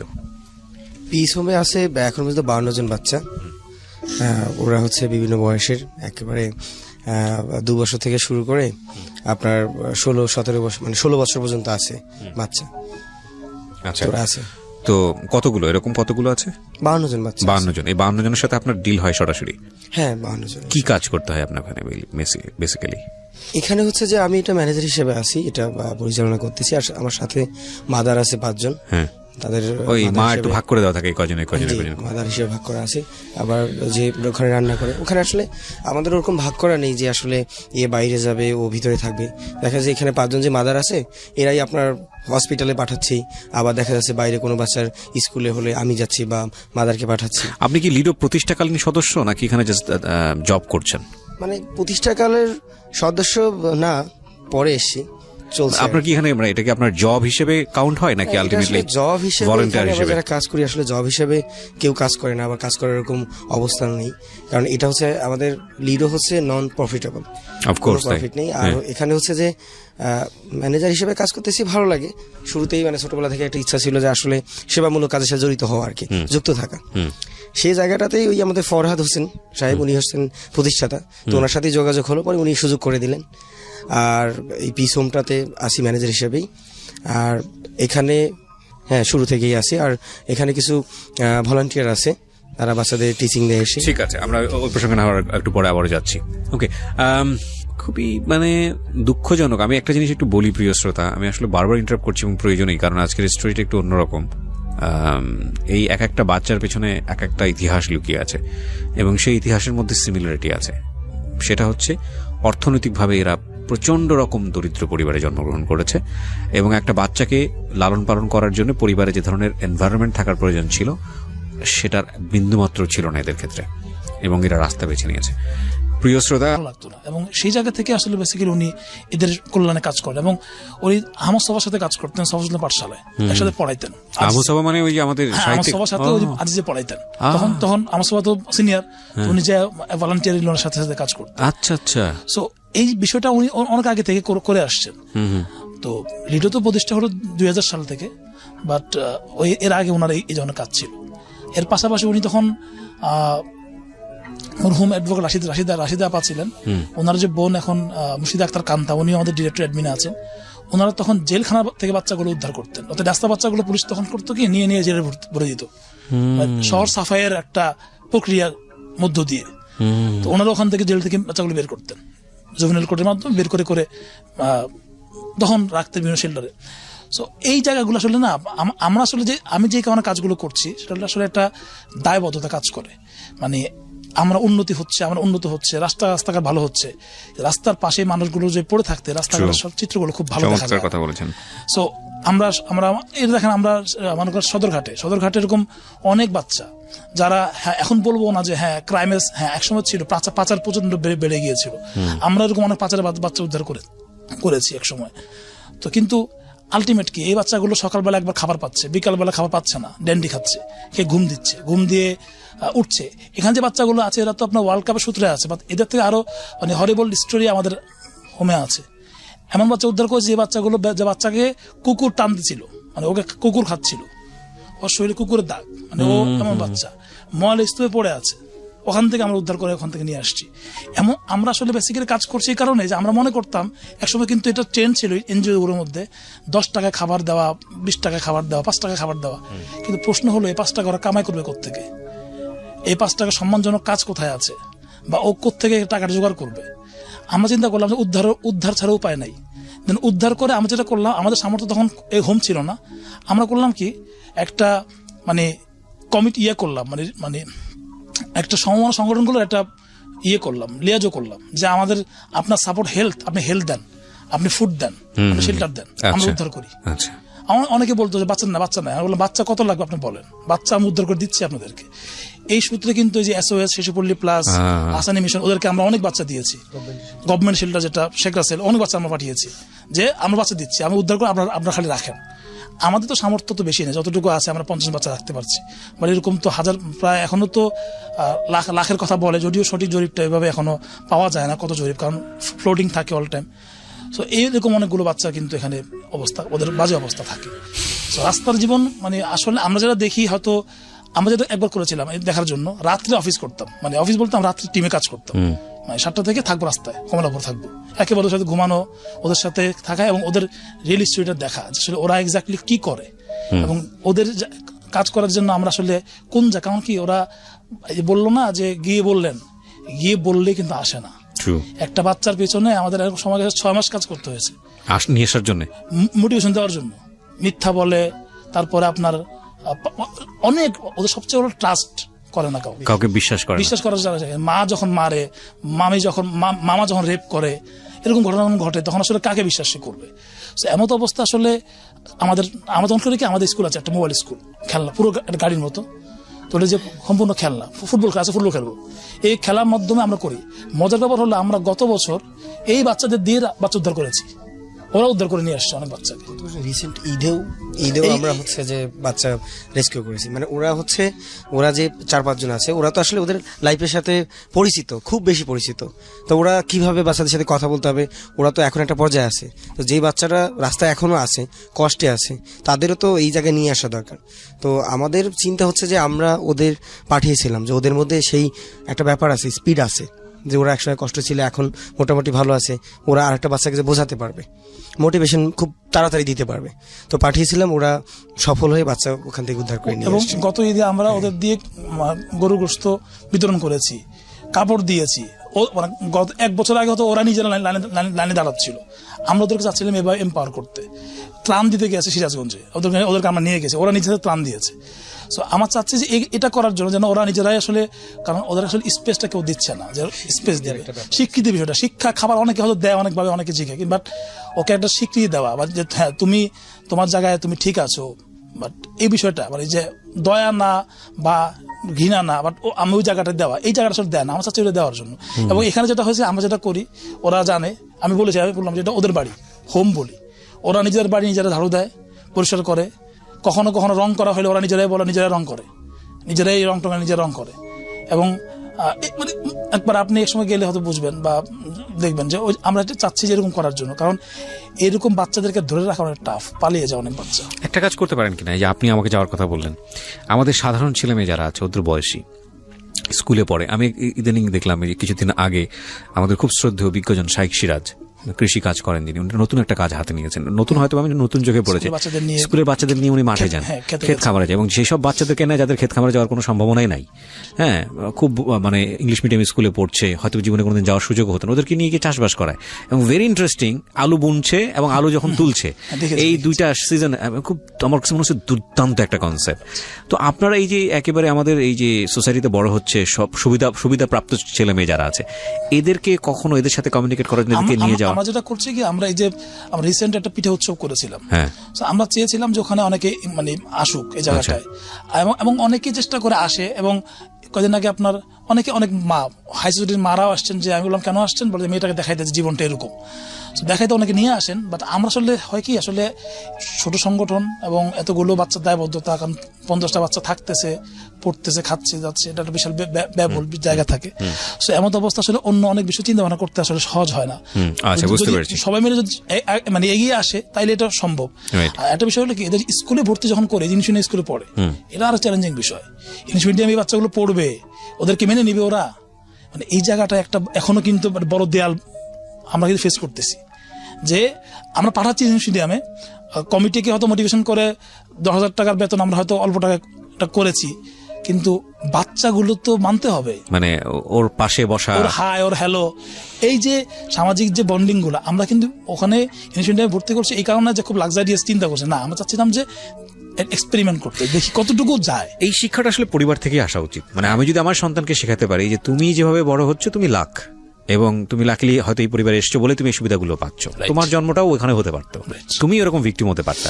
সো ওকে যদি ওই টেস্টটা দেওয়া যায়, এবং ওকে যদি বলা যায় যে জীবনে হরেক রকমের অভিজ্ঞতা নিয়ে বড় হওয়াটাই হচ্ছে জীবন, হ্যাঁ, তুমি যদি বুঝতে পারো যে একজন স্ট্রিট চাইল্ড কিভাবে বড় হয়, একজন শেল্টার পাওয়া চাইল্ড কিভাবে বড় হয়, একটা হোমলেস চাইল্ড কিভাবে বড় হয়, এবং তুমি কিভাবে বড় হচ্ছ, তখন তুমি মানুষের জন্য কাজ করতে পারবে। আমি একটু এখানে অ্যাড করি, আমাদের কিন্তু এরকম বাচ্চা, যে বাচ্চা ঢাকা 5তলা বাড়ি আছে, আর ইউ শিওর? হ্যাঁ, কিন্তু যেহেতু সে শিশু, সো তার ক্লেম করার সুযোগ নাই, এবং আমরাও তার পক্ষে কিছু বলতে পারি না, কারণ ও তো এখনো বড় হয় নাই। আচ্ছা আচ্ছা, আই নো দ্য কেস। মানে আলটিমেটলি ওকে বের করে দেওয়া হয়েছে যাতে করে কোনোভাবে প্রপার্টির কোনো অধিকার সে না নিতে পারে। মা নাই। Very strange. প্রিয় শ্রোতা, আমাদের মনে হয় এইসব নিয়ে অনেক বেশি কাজ করার আছে। আমি ইনফ্যাক্ট আজ পর্যন্ত স্ট্রিট চাইল্ড বলতে আমি যেটা পেয়েছি সেটা হচ্ছে আমার অনুষ্ঠানে সাধারণত প্রাপ্তবয়স্ক যারা তারা আসেন, জীবনের কোনো একটা পার্ট তারা ওখানে পার করেছেন এবং তারপর এখন অন্যরকম জীবনযাপন করছেন, তারা জীবনের একটা পার্ট নিয়ে গল্প করেন। কিন্তু আমার এরকম সরাসরি এদের সাথে কখনো কমিউনিকেট করা হয়নি, গল্প বলা হয়নি। আমার কেন জানি মনে হচ্ছে এদের জন্য নতুন করে কিছু করা উচিত রেডিওতে। আমি অবশ্যই মাথায় রাখছি, বাকিটুকু তাওয়াক্কাল তো আল্লাহ। প্রিয় শ্রোতা, আপনাদের সবার জন্য একটি বিশেষ অ্যানাউন্সমেন্ট। সেটা হলো যে বইমেলায়, এবারের বইমেলায় জীবন গল্প পার্ট 1 বইটি এসছে। বইটির মূল্য ধরা হয়েছে মাত্র 200 টাকা এবং এই বইটি অবশ্যই আপনারা সংগ্রহ করবেন এই কারণে যে বইয়ের প্রথম গল্পটা প্রত্যেকটা মানুষের জন্য ইম্পর্টেন্ট। এবং আমি চাইতো বিশেষ করে ভ্যালেন্টাইন ডে সামনে, তারপরে আরো বিশেষ বিশেষ দিবস আছে, তো আপনি চাইলে বইটি উপহারও দিতে পারেন। বইটি আপনি যেখান থেকে, আমরা তত কিছু মনে করতাম না, যেটুকু দিতেন ওইটুকুই সন্তুষ্ট থাকতাম।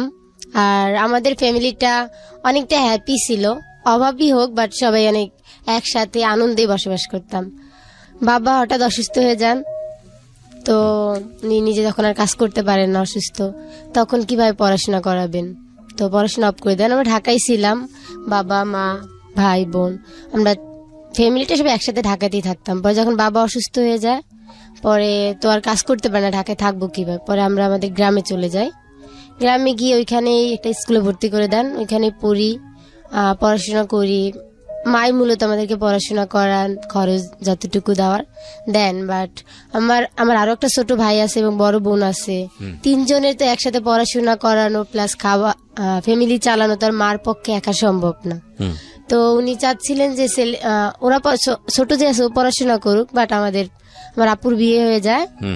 আমার আপুর ছোট বয়সে বিয়ে হয়ে যান, তো ওনারা চান যে আমি তখন ক্লাস 6-এ পড়ি, চান যে আমাকেও বিয়ে দিয়ে দিবে।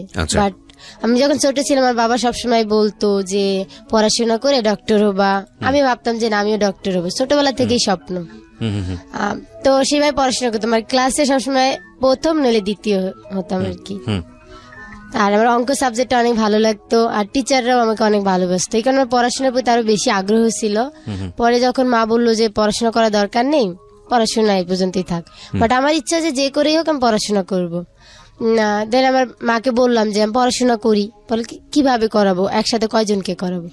পরে এখন আমি আমার আপু যে আছেন শ্বশুর বাড়িতে, ওইখান থেকে ভাবলাম যে ওইখান থেকেই পড়াশোনা করব। পর মা বলে যে না, বিয়ে দিয়ে দিবে।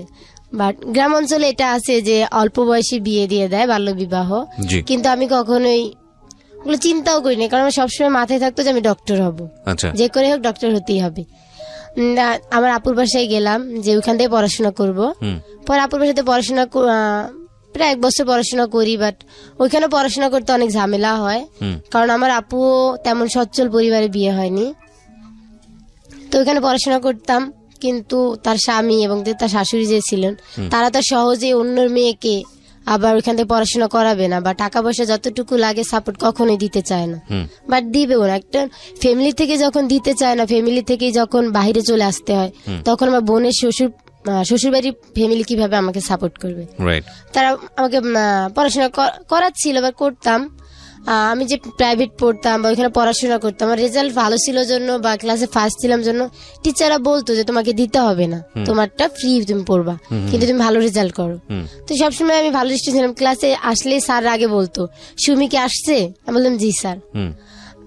সবাই আর কি অনেক ভালোবাসতো। পরে ওর আমার আপুর যে শাশুড়ি ছিলেন, উনি মানসিক ভাবে হোক শারীরিক ভাবে হোক বিভিন্ন টর্চার করতেন বা অত্যাচার করতেন। আমার ওগুলো সহ্য হতো না। অল্পতেই যদি আমাকে বকা দিত বা মারধর করতো, আমার খুব খারাপ লাগতো, কান্না করতাম। আমার ইচ্ছা যে আমি পড়াশোনা করতেছি, আমি তো কোনো খারাপ কিছু বা কোনো কিছু করতেছি না, পড়াশোনা করতেছি। আর যদি ফ্যামিলিতে কোনো কাজ করা লাগে, যে ঘরের যে কাজ আমি করব, কিন্তু আমাকে কেন পড়াশোনা করতে দিবে না। রাতে পড়তাম, তেল শেষ হয়ে যাবে, কেরোসিন তেল অফ করে দিত, পড়তে দিত না। পরে আমি ভাবতাম কেন পড়তে দিতেছে না, আমি তো কোনো ক্ষতি করতেছি না, পড়তেছি। এমনিতেও দেখা যায় খাবার সময় বা এমনিতেও বাতি জ্বলতেছে, এখন আমি পড়লে কেরোসিন শেষ হয়ে যাবে, এই কারণে লাইট অফ করে দিবে বা বাতি নিভে দিত। তো আমি খুব ভোরে উঠতাম, আর যখন খেতে বসতাম তখনই পড়তাম, বা সকালে উঠে অনেক ভোরে উঠে পড়তে বসতাম। তো কিন্তু ওনারা যে অত্যাচারটা করতো বা স্কুলে যেতাম বিভিন্ন, ওর শাশুড়ি এবার দেখা গেল কি বিভিন্ন নেগেটিভ কথা বলা শুরু করলো। আচ্ছা। আর আমার আপুর স্বামী যে ছিল উনি যে আমাকে একটু সাপোর্ট করবেন, উনি কিন্তু একাই ছিলেন আর ভাই বোন ছিলেন না, তো বলছে উনি যে আমাকে সাপোর্ট করবেন বোনের মতো, তাও করতো না। বলতো নি যে বাবাই দেখেন আর আমি কি দেখবো, উনি দেখতো না। উনি কখনো বলতো না যে 5টা টাকা দিলাম কিছু খাস বা কিছু লাগলে কিনিস। আমার যে স্কুল থেকে যা স্যার আমাকে বলতাম, স্যারদের সব ওনারা আমাকে দিত, তো ওইভাবেই চলতাম। কিন্তু ওর শাশুড়ি একদিন ভালো অত্যাচার করলো, পরে একদিন হঠাৎ শাশুড়ি মারা যান। তখন আপুর স্বামী আর আমি, কিন্তু যত আপুর স্বামী হোক সে আসলে হয়তো বা আমাকে সেইভাবে কখনো বোনের চোখে দেখতো না। আচ্ছা। উনিও ওনার ব্যবহারে বা আচার আচরণে দেখা যেত যে অন্যরকম আর কিভাবে দেখতো। আমি যেটা বুঝতে পারছি যে তোমার কাছে যেটা মানে অস্বস্তিকর মনে হতো সেরকম একটা কোনো আচরণ সে তোমার সঙ্গে করার চেষ্টা করছিল। আচ্ছা, হ্যাঁ, তারপর? তো ওনার ওই আচরণটা আমার কখনোই কোনো সময় ভালো লাগেনি, আর আমার কাছে অনেক বিরক্তিকর লাগতো যে কেন আমাকে বোনের মতো দেখতেছে না, বোনের মতো দেখতো না, রিয়াক্ট করতো। তখন ভাবলাম এখান থেকে চলেই যাই, পড়াশোনা করবো অন্য কোথাও গিয়ে। ঢাকায় তো আছে যে মানুষ কাজ করতেছে প্লাস পড়াশোনা করতেছে, আমি ওইখান থেকে পড়াশোনা করি। পরে ওইখান থেকে আমি চলে আসি ঢাকায় একটা ভাইয়ার মাধ্যমে। উনি অবশ্য অনেক ভালো ছিলেন, দেখতাম যে যখন ওর সাথে কথা বলতো এমনিতেই ভালো। পরে ওনার সাথে চলে আসি, এসে ঢাকা থাকি। পরে ওইখানে আসলাম আমি মূলত পড়াশোনা করার জন্য, বাট এমন হলো কি উনি আমাকে পড়াশোনা করাচ্ছে না, কাজ করতেছি ওনার বাসায় বা আমার কাজ করতেছি। তো পড়াশোনা করতে গেলে তো টাকা পয়সা লাগবে, অন্য আমার নিজের ফ্যামিলি স্যার অন্য কেউ কি আমাকে টাকা পয়সা বা পড়াশোনার টাকা দিবে? চলে আসলাম, বলে কি যে তুমি গার্মেন্টস করো। আমি বললাম গার্মেন্টস করে কিভাবে পড়াশোনা করবো, ওইখানে কাজই করবো না পড়াশোনা করবো? পড়াশোনাই করবো। বলে যে তাহলে তুমি তোমার টাকা অ্যারেঞ্জ করে পড়াশোনা কিভাবে করবে? আমি কি না, কাজের ফাঁকে ফাঁকে তো পড়াশোনা করা যায়। কি সেটা সম্ভব না, তুমি যদি বড় হতাও বা কলেজ ভার্সিটিতে পড়তাও তখন তুমি পড়াশোনা করতাও প্লাস জব করতাও, কিন্তু এখন তো তুমি ছোট, কিভাবে পড়াশোনা করবা জব করবা? পরে আমি বললাম কি হয় হোক, বাট আমি কাজ করি বা কি করি, কিন্তু আমি পড়াশোনা করতে হবে, ডক্টর হবই। আমার ছোটবেলা থেকে স্বপ্ন ডক্টর, সবসময় মাথায় থাকতো যে ডক্টর হবই। তারপর ওখানে দেখলাম যে না, ওইখানেও কোনোভাবে আমাকে সাপোর্ট দিতেছে না। পরে এখান থেকে চলে আসি যে দেখ এখানে থাকবোই না, নিজের ইচ্ছা মতো আর কি। ওখান থেকে চলে আসি যে না, যেখানে যাই না কেন এমন জায়গায় যাব যেখানে আমাকে বুঝবে এবং পড়াশোনা করার জন্য হেল্প করবে। সেইভাবে আমি চলে আসলাম, ভাবিনি যে রাস্তাতে আমাকে কেউ পড়াশোনা করতে দিবে বা কি হবে কিনা, ওইসব চিন্তা মাথায় আসেনি। জাস্ট ঘর থেকে বের হয়েছে। হ্যাঁ, ঘর থেকে বের হয়ে আসছি যে না, যাই কোথাও না কোথাও তো পড়াশোনা করতে পারবো, যে মানুষ ইচ্ছা থাকলে নাকি উপায় হয়, এই ভেবে আর কি বের হয়ে আসছি। পরে আমি যখন কমলাপুর আসি তখন ওইখানে কিছু কাজ করতাম, ওখানে যেদিন আসি ওই দিনই। পরে ওইখানে কিছু কাজ করতাম, পরে হঠাৎ দেখতাম যে না, ওইখানে কিছু ছেলেদের সাথে অনেকগুলো মেয়ে আড্ডা দিতেছে থাকতেছে, আবার একপাশে ওরা বিভিন্ন রকম ডেন্ডি খাচ্ছে, আবার কেউ বোতল টোকাইতেছে। আমি আর ভাবলাম এগুলো যদি করি তাহলে তো আমার পড়াশোনা হবে না, পড়াশোনা তো করতে হবে, আমার বাবার স্বপ্ন আমি পড়াশোনা করব, তো বাবার স্বপ্ন পূরণ করতেই হবে যেভাবেই হোক না কেন। তো আমার মাথায় অন্য কোনো কিছু চিন্তা করতো না যে কাজও করি বা এগুলাও করি, কখনো টেনশন আসেনি। আমার একটাই চিন্তা যে এইখানে যদি থাকি আমার পড়াশোনা হবে না, আমি বোতল টোকাবো, পড়বো কখন? ডক্টর হতে গেলে আমি জানি যে বা দেখছি যে আশেপাশে যারা বড় বড় ডক্টর হয়েছেন বা ভালো কেউ আছেন তারা ভালোভাবে পড়াশোনা করে হয়েছে, বাট আমি যদি বোতল টোকাই বা আমি এখানে ওদের সাথে মিশি তাহলে পাশাপাশি তো আমি কখনোই পড়াশোনা করতে পারবো, করবো বা হালকা পাতলা, কিন্তু সেভাবে যখন ডক্টর হওয়ার জন্য যেরকম পড়াশোনা দরকার ওরকম তো হবে না। পরে ওইখানে বসে বসে ভাবতেছিলাম কি করব, মন খারাপ যে না, শেষ পর্যন্ত কি বাবার স্বপ্নটা মিথ্যা হয়ে যাবে, বা আমি ছোটবেলা থেকে ভাবতাম যে ডক্টর হবো, ওটা হইতে পারবো না। ভালো স্টুডেন্ট হওয়ার সত্ত্বেও টিচার সবসময় বলতো তোমার স্বপ্ন পূরণ হবে, যেটা ইচ্ছে এটা হইতে পারবা, যেহেতু তুমি ভালো স্টুডেন্ট। সব সময় টিচার আমাকে নিয়ে গর্ব করতো আর বলতো যে না তুমি পারবা। আমি দেখা যেত ছবি আর্ট করতাম, ছবি আর্ট করা তো ফার্স্ট হতাম, পড়াশোনা ফার্স্ট, খেলাধুলার সময় দেখা যেত কোনো কোনো গিফট থাকতোই। তো আমার ওই থেকেই স্বপ্ন যে সবাই যখন উৎসাহ দেয় তার মানে আমি পারবো। তো ওইখান থেকে বসে বসে কান্না করতেছি, মন খারাপ বসে আছি। তখন আমাদের লিডার টিম এখানে যান, গিয়ে বলতেছে তুমি এখানে বসে আছো কেন? আমি এই তো এখানে বসে আছি, আমি কাউকে চিনি না, আর সবাইকে দেখতেছি কেউ এখানে ছেলেদের সাথে আড্ডা দিতেছে, এক একজন এমন ভাবে আড্ডা দিতেছে দেখতেই দৃষ্টিকটু লাগতেছে। তারপর কেউ এখানে ডেন্ডি খাচ্ছে, কেউ বোতল টোকাইতেছে, কেউ কাজ করতেছে, ছোট ছোট মানুষ। তখন আমি ভাবতেছি আমি কি এগুলা করবো? পরে ওনাদের সব বললাম যে এখানে বসে আছি, কিন্তু আমার ইচ্ছা যে পড়াশোনা করব, কিন্তু এখন আমি কি করবো, আমি কাউকে চিনিও না বা যাবো কোথায়। পরে ওনারা বললেন যে তাহলে তুমি আমাদের একটা লিডো আছে, লিডো নামে একটা হোম আছেন, ওখানে বাচ্চাদের পড়াশোনা করে, ওরা যা হতে চায় সেই স্বপ্নের দিকে তাদেরকে এগিয়ে দেওয়ার জন্য যা যা সাপোর্ট লাগে সব ওনারা দিবেন। আমি বললাম এরকম মিথ্যা কথা বলে অনেকেই নিয়ে যায় কিডনি বিক্রি করে পাচার করে দিবে, আমি যাব না। পরে বলে যে না, এরকম অনেক আছে, তুমি যেটা ভাবতেছো সেটা। ওনারা এমন ভাবে মিশলো বা এমন ভাবে কথা বলে যেন ওনারা আসলে আপনজন, বিশ্বাস করার মতো এভাবে কথা বলতেছিল, গায়ে হাত দিয়ে এমন ভাবে কথা বলছে মনে হয় আমার হয়তো আপন ভাই বা আপনজন যেভাবে আদর করে সেভাবে।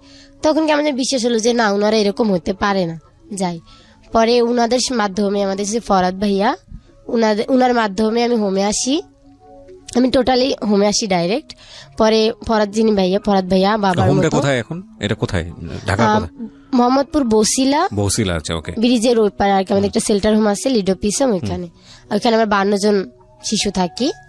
পরে ওইখানে আসলাম, আসার পর দেখি সত্যি সবাই নিজস্ব আলাদা আলাদা লকার, আলাদা কাপড় চোপড়, তাদের ইচ্ছা মতো পড়াশোনা করতে দেওয়ার জন্য।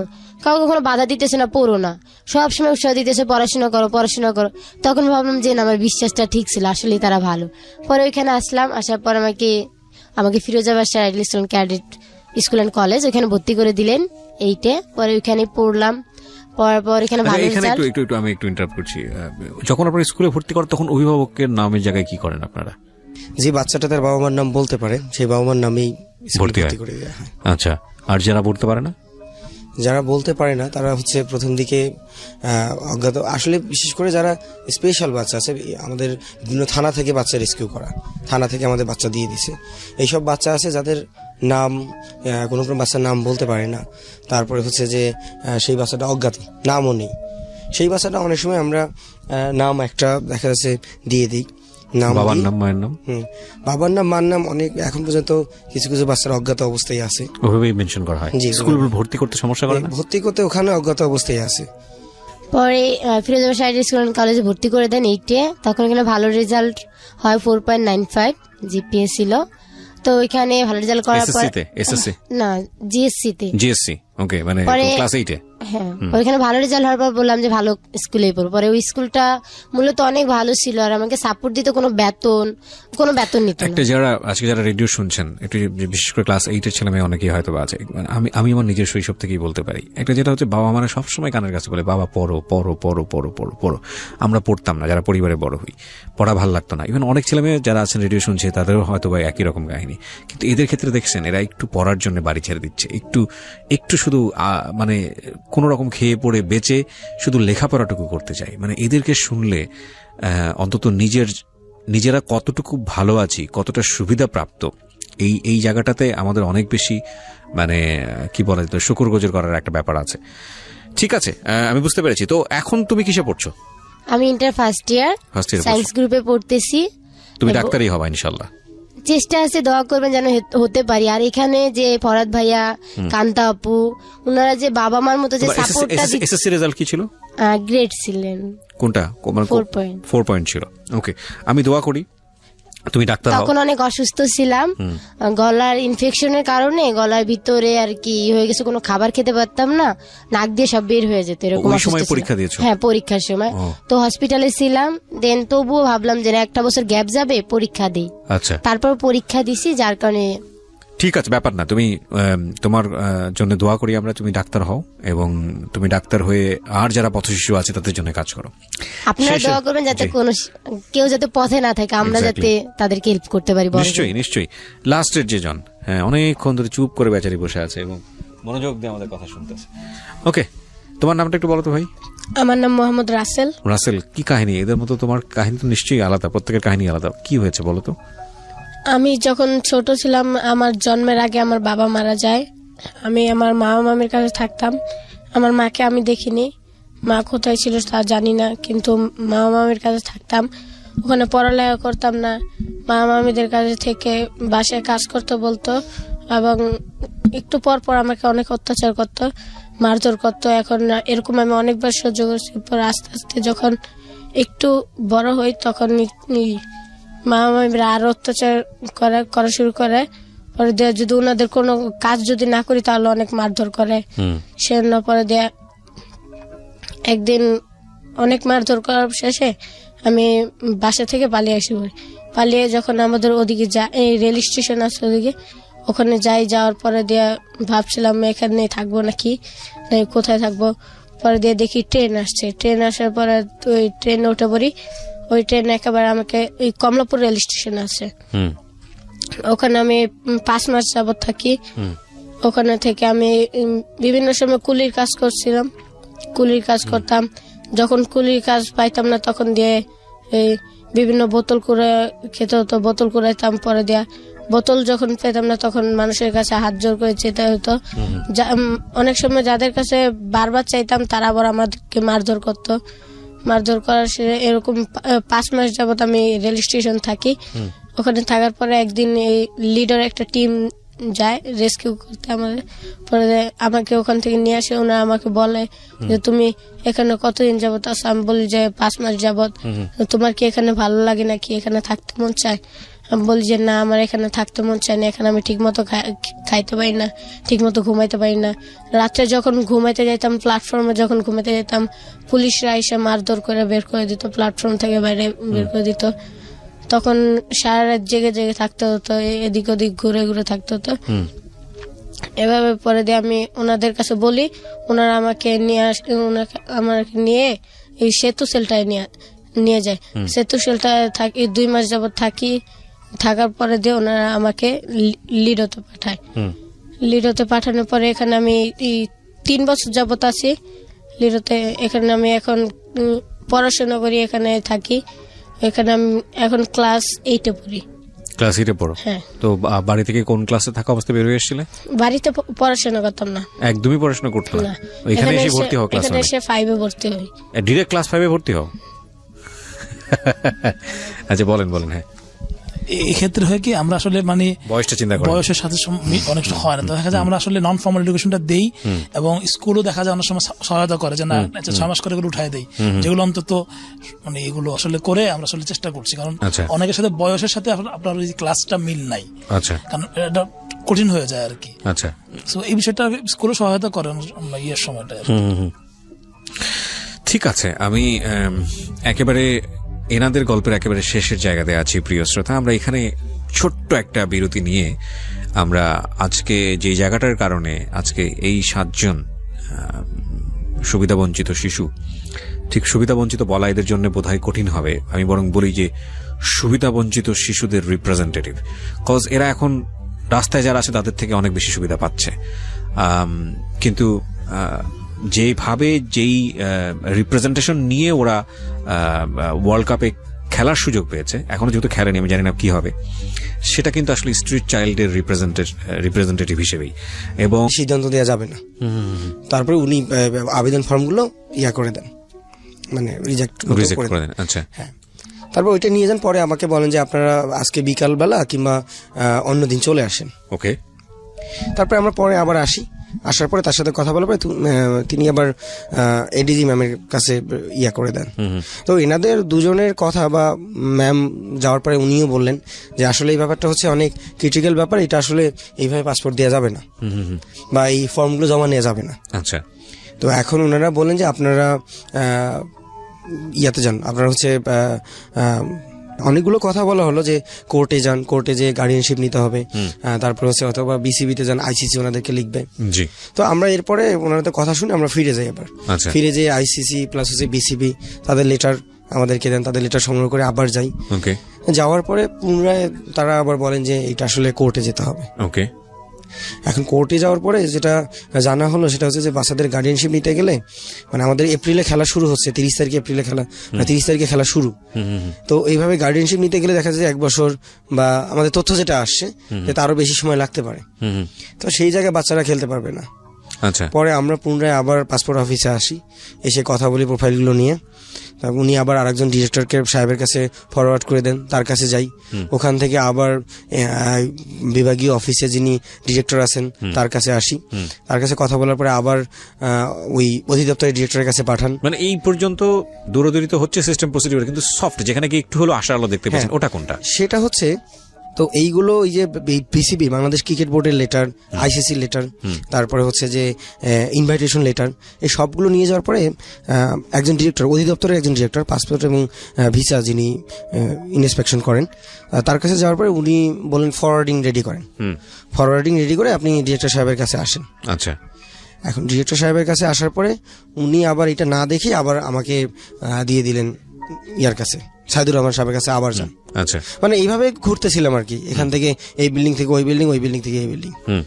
তারপর যাওয়ার পরে আমরা আবার দেখা যাচ্ছে আমরা আবার আরেকবার হচ্ছে আমাদের এনজিও ব্যুরো, প্রধানমন্ত্রীর কার্যালয়, সেখান থেকে আমরা একটা অনুমোদন নেই এবং সেটা আবার স্বরাষ্ট্র মন্ত্রণালয়ের সুরক্ষা ডিপার্টমেন্টে ওখানে আবার জানিয়ে দেন। তো এই লেটারটা থাকার পরে আমরা ওই সাইদুর রহমান সাহেবের কাছ থেকে আবার এডিজি যিনি আছেন সেলিনা বানু, এই ম্যামের কাছে যাওয়ার পরে উনি আবার ওগুলো সব ডকুমেন্টস দেখে উনি আবার বললেন যে আপনার স্বরাষ্ট্র মন্ত্রণালয়ে যান। আচ্ছা, ওই যে জায়গাটাতে আমরা যে লেটারটা দিয়েছিলেন ওখানে যান। তারপরে ওখানে আমরা অনেকভাবে যাওয়ার পরে ওখানে প্রথম পুলিশ পরিদর্শক আমাদেরকে বেশ সাপোর্ট করেছেন, উনি মিজানুর রহমান সাহেব। তারপর উনি আবার পাঠিয়ে দেন হচ্ছে স্বরাষ্ট্র মন্ত্রণালয়ের যিনি সচিব আছেন, যার কাছে সুরক্ষা ডিপার্টমেন্টের যিনি ইয়া করেন, মানে ফজলে আজিম সাহেব, ওনার কাছে যাওয়ার পরে ওনারা দুজন, আরেকজন ওনার সাথেই আছেন, তিনি হচ্ছেন জয়েন্ট সেক্রেটারি, ওনার নাম হচ্ছে মুনিম হাসান। তো ওনারা দুজন আমাদের সাথে বসেন এবং আমাদেরকে মানে ছোটখাটো একটা আশার আলো দেখান। সেটা হচ্ছে যে আমাদের এখানে যে বাচ্চারা আছে যাদের বয়স 15-র বেশি, তারা সরাসরি অ্যাপ্লাই করতে পারবে। আচ্ছা, তো এই ব্যাপারটা নিয়ে উনি আবার ওখান থেকে আরেকজন এডিজি আছেন পাসপোর্ট অফিসের অধিদপ্তরে, তার কাছে আমাদেরকে পাঠান। তো তার কাছে আমরা আসার পরে আবার সাবমিট করি, তিনি সেম কথা বলেন, যারা 15-র বেশি আছে তাদেরকে ইন্ডিভিজুয়াল সাপোর্ট করেন, মানে ইন্ডিভিজুয়াল করেন। তো আমরা তখন আমাদের একটা কথা ছিল যে আমরা যদি ইন্ডিভিজুয়াল করি, তখন যখন এসবিতে যাওয়ার পরে তাদের বাবা মার নাম, তাদের বাবা মার ভোটার আইডি কার্ডের ফটোকপি এগুলো তো যাবে, তখন আমরা কোথেকে জোগাড় করবো, কারণ আমাদের তো ওরকম জোগাড় করা সম্ভব না। তখন যাওয়ার পরে তারা আবার বলেন যে 15+ যারা আছে তাদেরকে আপনি অ্যাপ্লাই করে দেন, সেটা হচ্ছে এসবির ওখানে আবার কথা বলার পরে উনি আবার বলেন যে না ঠিক আছে, সেটা আমি বলে দিব। তো এই পর্যন্ত আমাদের মানে আশার দেখতেছি যে আমাদের ইন্ডিভিজুয়াল সাবমিট করা যাবে। আচ্ছা, তো এখন আমাদের কষ্ট হচ্ছে যে বাকি যে কয়জন আছে, যে 2-1 আছে, তাদের ব্যাপারটা কিভাবে সলভ হবে। আচ্ছা, ওকে। সো এটা একটা বিষয়, আপনারা যে অনুষ্ঠানটা করলেন সেটার মাধ্যমে তো আমরা আমাদের যারা কর্তৃপক্ষ আছে তাদের কাছে বলতে পারি এটা, কিন্তু সমাধান কি হবে সে বিষয়ে আসলে আমরা চাই সমাধান হোক, সেটা আমরাও জানি না, এটা সরকার কি করতে হবে। এখন আপনারা আসলে এই জায়গাটাই কি থেমে যাবেন, নাকি আপনারা আরো বেশ কিছু স্টেপ নেওয়ার জন্য চেষ্টা করে যাচ্ছেন? আমরা যতদূর জানি যে স্বরাষ্ট্র মন্ত্রণালয় থেকে বোধহয় আপনাদেরকে একটা সাপোর্ট করা হচ্ছে, এবং বাংলাদেশ ক্রিকেট কাউন্সিল থেকেও কি কোনো ধরনের সাপোর্ট? আমাদের বিসিবি থেকে চিঠি দিয়েছে, আইসিসি থেকে চিঠি দিয়েছে, মানে মোটামুটি ইনভাইটেশন সহ সবকিছু মোটামুটি সব ক্লিয়ার। না, কিন্তু বিসিবি থেকে তো এই জিনিসটা সাপোর্ট করার কথা, মানে বিসিসি থেকে, বাংলাদেশ ক্রিকেট কাউন্সিল বোধহয় বিসিসি থেকে তো আলটিমেটলি আপনাদের এই পাসপোর্ট জটিলতার ব্যাপারেও তো সাপোর্ট করার কথা বা সহযোগিতা করার কথা করছে। তো ওনারা সহযোগিতা করলে তো আসলে এই জিনিসটা এত জটিল হওয়ার ধারণ করার কথা না। আসলে ওদের মানে আমাদের যে বাচ্চারা, মানে ওদের ব্যাপারটা, এখন ওদের ব্যাপারটা হচ্ছে যে মানে ওদের যে গার্ডিয়ানশিপ, মানে আমাদের অর্গানাইজেশন হচ্ছে যে আমরা ওদের ভরণ পোষণ বা আমরা ওদেরকে সাপোর্ট করছি, কিন্তু ওদের যে মেইন গার্ডিয়ানশিপের জায়গা, যেখানে পাসপোর্টের যে রুলস যেটা আছে সেই অনুযায়ী আসলে আমরা কোনোভাবে আগাতে পারছি না, যেটা ওনাদেরকে মানে আমাদেরকে যেটা ওনারা বলছেন। মানে এই যে আইডেন্টিটি ক্রাইসিসটা, এটা কিন্তু একটা বড় প্রশ্ন। এরা তো রিপ্রেজেন্ট করছে, কিন্তু এরকম তো আরো লাখো বাচ্চা হয়ে গেছে। সেক্ষেত্রে আপনারা অন্যান্য দেশের কিভাবে সমাধান হয় সেটা কি দেখেছিলেন? মানে অন্যান্য দেশে যেটা হয়েছে, মানে এর আগে যেটাগুলো আমরা জেনেছি এবং দেখেছি ভিডিও ফুটেজে, ওই দেশের সরাসরি সরকার প্রধানমন্ত্রী, প্রেসিডেন্টের হস্তক্ষেপ ওনারা পেয়েছেন, মানে ডিরেক্টলি যাওয়ার সময় দেখা করেও গেছে। আমাদের দেশের সরকার, আমি যত জানি মাননীয় প্রধানমন্ত্রী ইনি খেলার ব্যাপারে যথেষ্ট আন্তরিক। তাহলে আপনারা মাননীয় প্রধানমন্ত্রী বরাবর বাচ্চাদের লেখার চিঠি পাঠিয়েছে, জানি না পৌঁছেছে কিনা, আমরা আসলে দিয়েছিলাম চিঠি, বাচ্চাদেরই বক্তব্য ওখানে ছিল। তো এটা বেশ মাসখানেক আগেই পাঠিয়েছে। আসলে জটিলতা থাকে। এখন আমরা প্রধানমন্ত্রীর দৃষ্টি আকর্ষণ তো আমরা বরাবরই করে যাচ্ছি, কিন্তু নিয়ম প্রসিডিয়ার মেনটেন না করে গেলে তবে এটা ওনার জন্য বিব্রতকর। আমরা এই জন্য স্বাভাবিকভাবে যতগুলো প্রসিডিয়ার করা সম্ভব সবগুলোতেই আমি চেষ্টা করেছি, মানে দপ্তরগুলোতে। Why don't you make a video মানে আমি জানি না, আমি একটা আইডিয়া দিচ্ছিলাম, আপনারা ইমপ্লিমেন্ট করবেন কিনা জানি না। হ্যাঁ, মানে এইগুলো আপনারা আসলে ওদেরকে নিয়ে একটা সোশ্যাল মিডিয়াতে একটা খোলা চিঠি লেখেন প্রধানমন্ত্রীর কাছে, একটা ভিডিও মেক করেন যে আসলে কি হচ্ছে, এবং আমার প্রধানমন্ত্রীকে নোটিস করার জন্য আমি মনে করি এটা সবচাইতে সহজ উপায়। এবং আমরা আমাদের অনুষ্ঠানের মাধ্যমে আইডিয়া, আজকে আমার কাছে মনে হলো তাকে পুরো গল্পটা শুনে, আমরা তো ভিডিও দিবই, আমরা দিচ্ছিও, ইনফ্যাক্ট লাইভে যাচ্ছে অনুষ্ঠান চলাকালীন সময়, but this is not that much important. আপনি যখন সরাসরি প্রাইম মিনিস্টারকে অ্যাড্রেস করবেন, সেটা প্রাইম মিনিস্টারের কাছে পৌঁছানো খুব easy. So make a video, এটা হচ্ছে আমি আমার অনুষ্ঠান থেকে আপনাদেরকে ইন্সপায়ার করছি। সো মেক আ ভিডিও, ওদেরকে সামনে রেখে আপনাদের যে বক্তব্য আছে খুব শর্টকাটে সেই বক্তব্যটা প্রেজেন্ট করে আপনারা সোশ্যাল মিডিয়াতে একটা ভিডিও করেন with documents, with proper documents, okay. এবং এই ভিডিওটাকে প্রমোট করার জন্য আমাদের অথরিটির জায়গা থেকে আমরা যতটুকু করার আমরা করবো। আমার মনে হয় এর চেয়ে সহজ উপায় আর কিছুই নেই। হ্যাঁ, এবং সেটা আপনারা করেন, এবং আমার মনে হয় প্রাইম মিনিস্টার দরপর থেকে খুব দ্রুতই সারা চলে আসবে ইনশাআল্লাহ। প্রিয় শ্রোতা, আমরা এই আসার জায়গাটা থেকে আজকের অনুষ্ঠানটা শেষ করতে চাই। আমাদের অনুষ্ঠানের মূল লক্ষ্যটা এটা না যে আসলে ওরা ক্রিকেটে খেলে খুব ভালো কোনো একটা অর্জন নিয়ে আসুক, আমাদের এটা অবশ্যই একটা লক্ষ্য, আমরা চাই এটার একটা সমাধান হোক, কিন্তু আমরা আমাদের অনুষ্ঠান থেকে আরো বড় কিছু আজকের অনুষ্ঠানের মধ্য দিয়ে প্রত্যাশা করি। সেটা হলো বাংলাদেশে যত স্ট্রিট চাইল্ড আছে, শুধু ঢাকা শহর কেন্দ্রিক না, বিভিন্ন শহরে আনাচে কানাচে বিভিন্ন জায়গায় আছে, এদের প্রত্যেকের পেছনে একটা গল্প আছে, এবং যে গল্পটা যদি আমরা পুরোপুরি জানি তাহলে আমরা কেউই ওদের সাথে খারাপ আচরণ করতে পারবো না। আমাদের কিছু কিছু জায়গায় মোটা দাগে সন্দেহ আছে।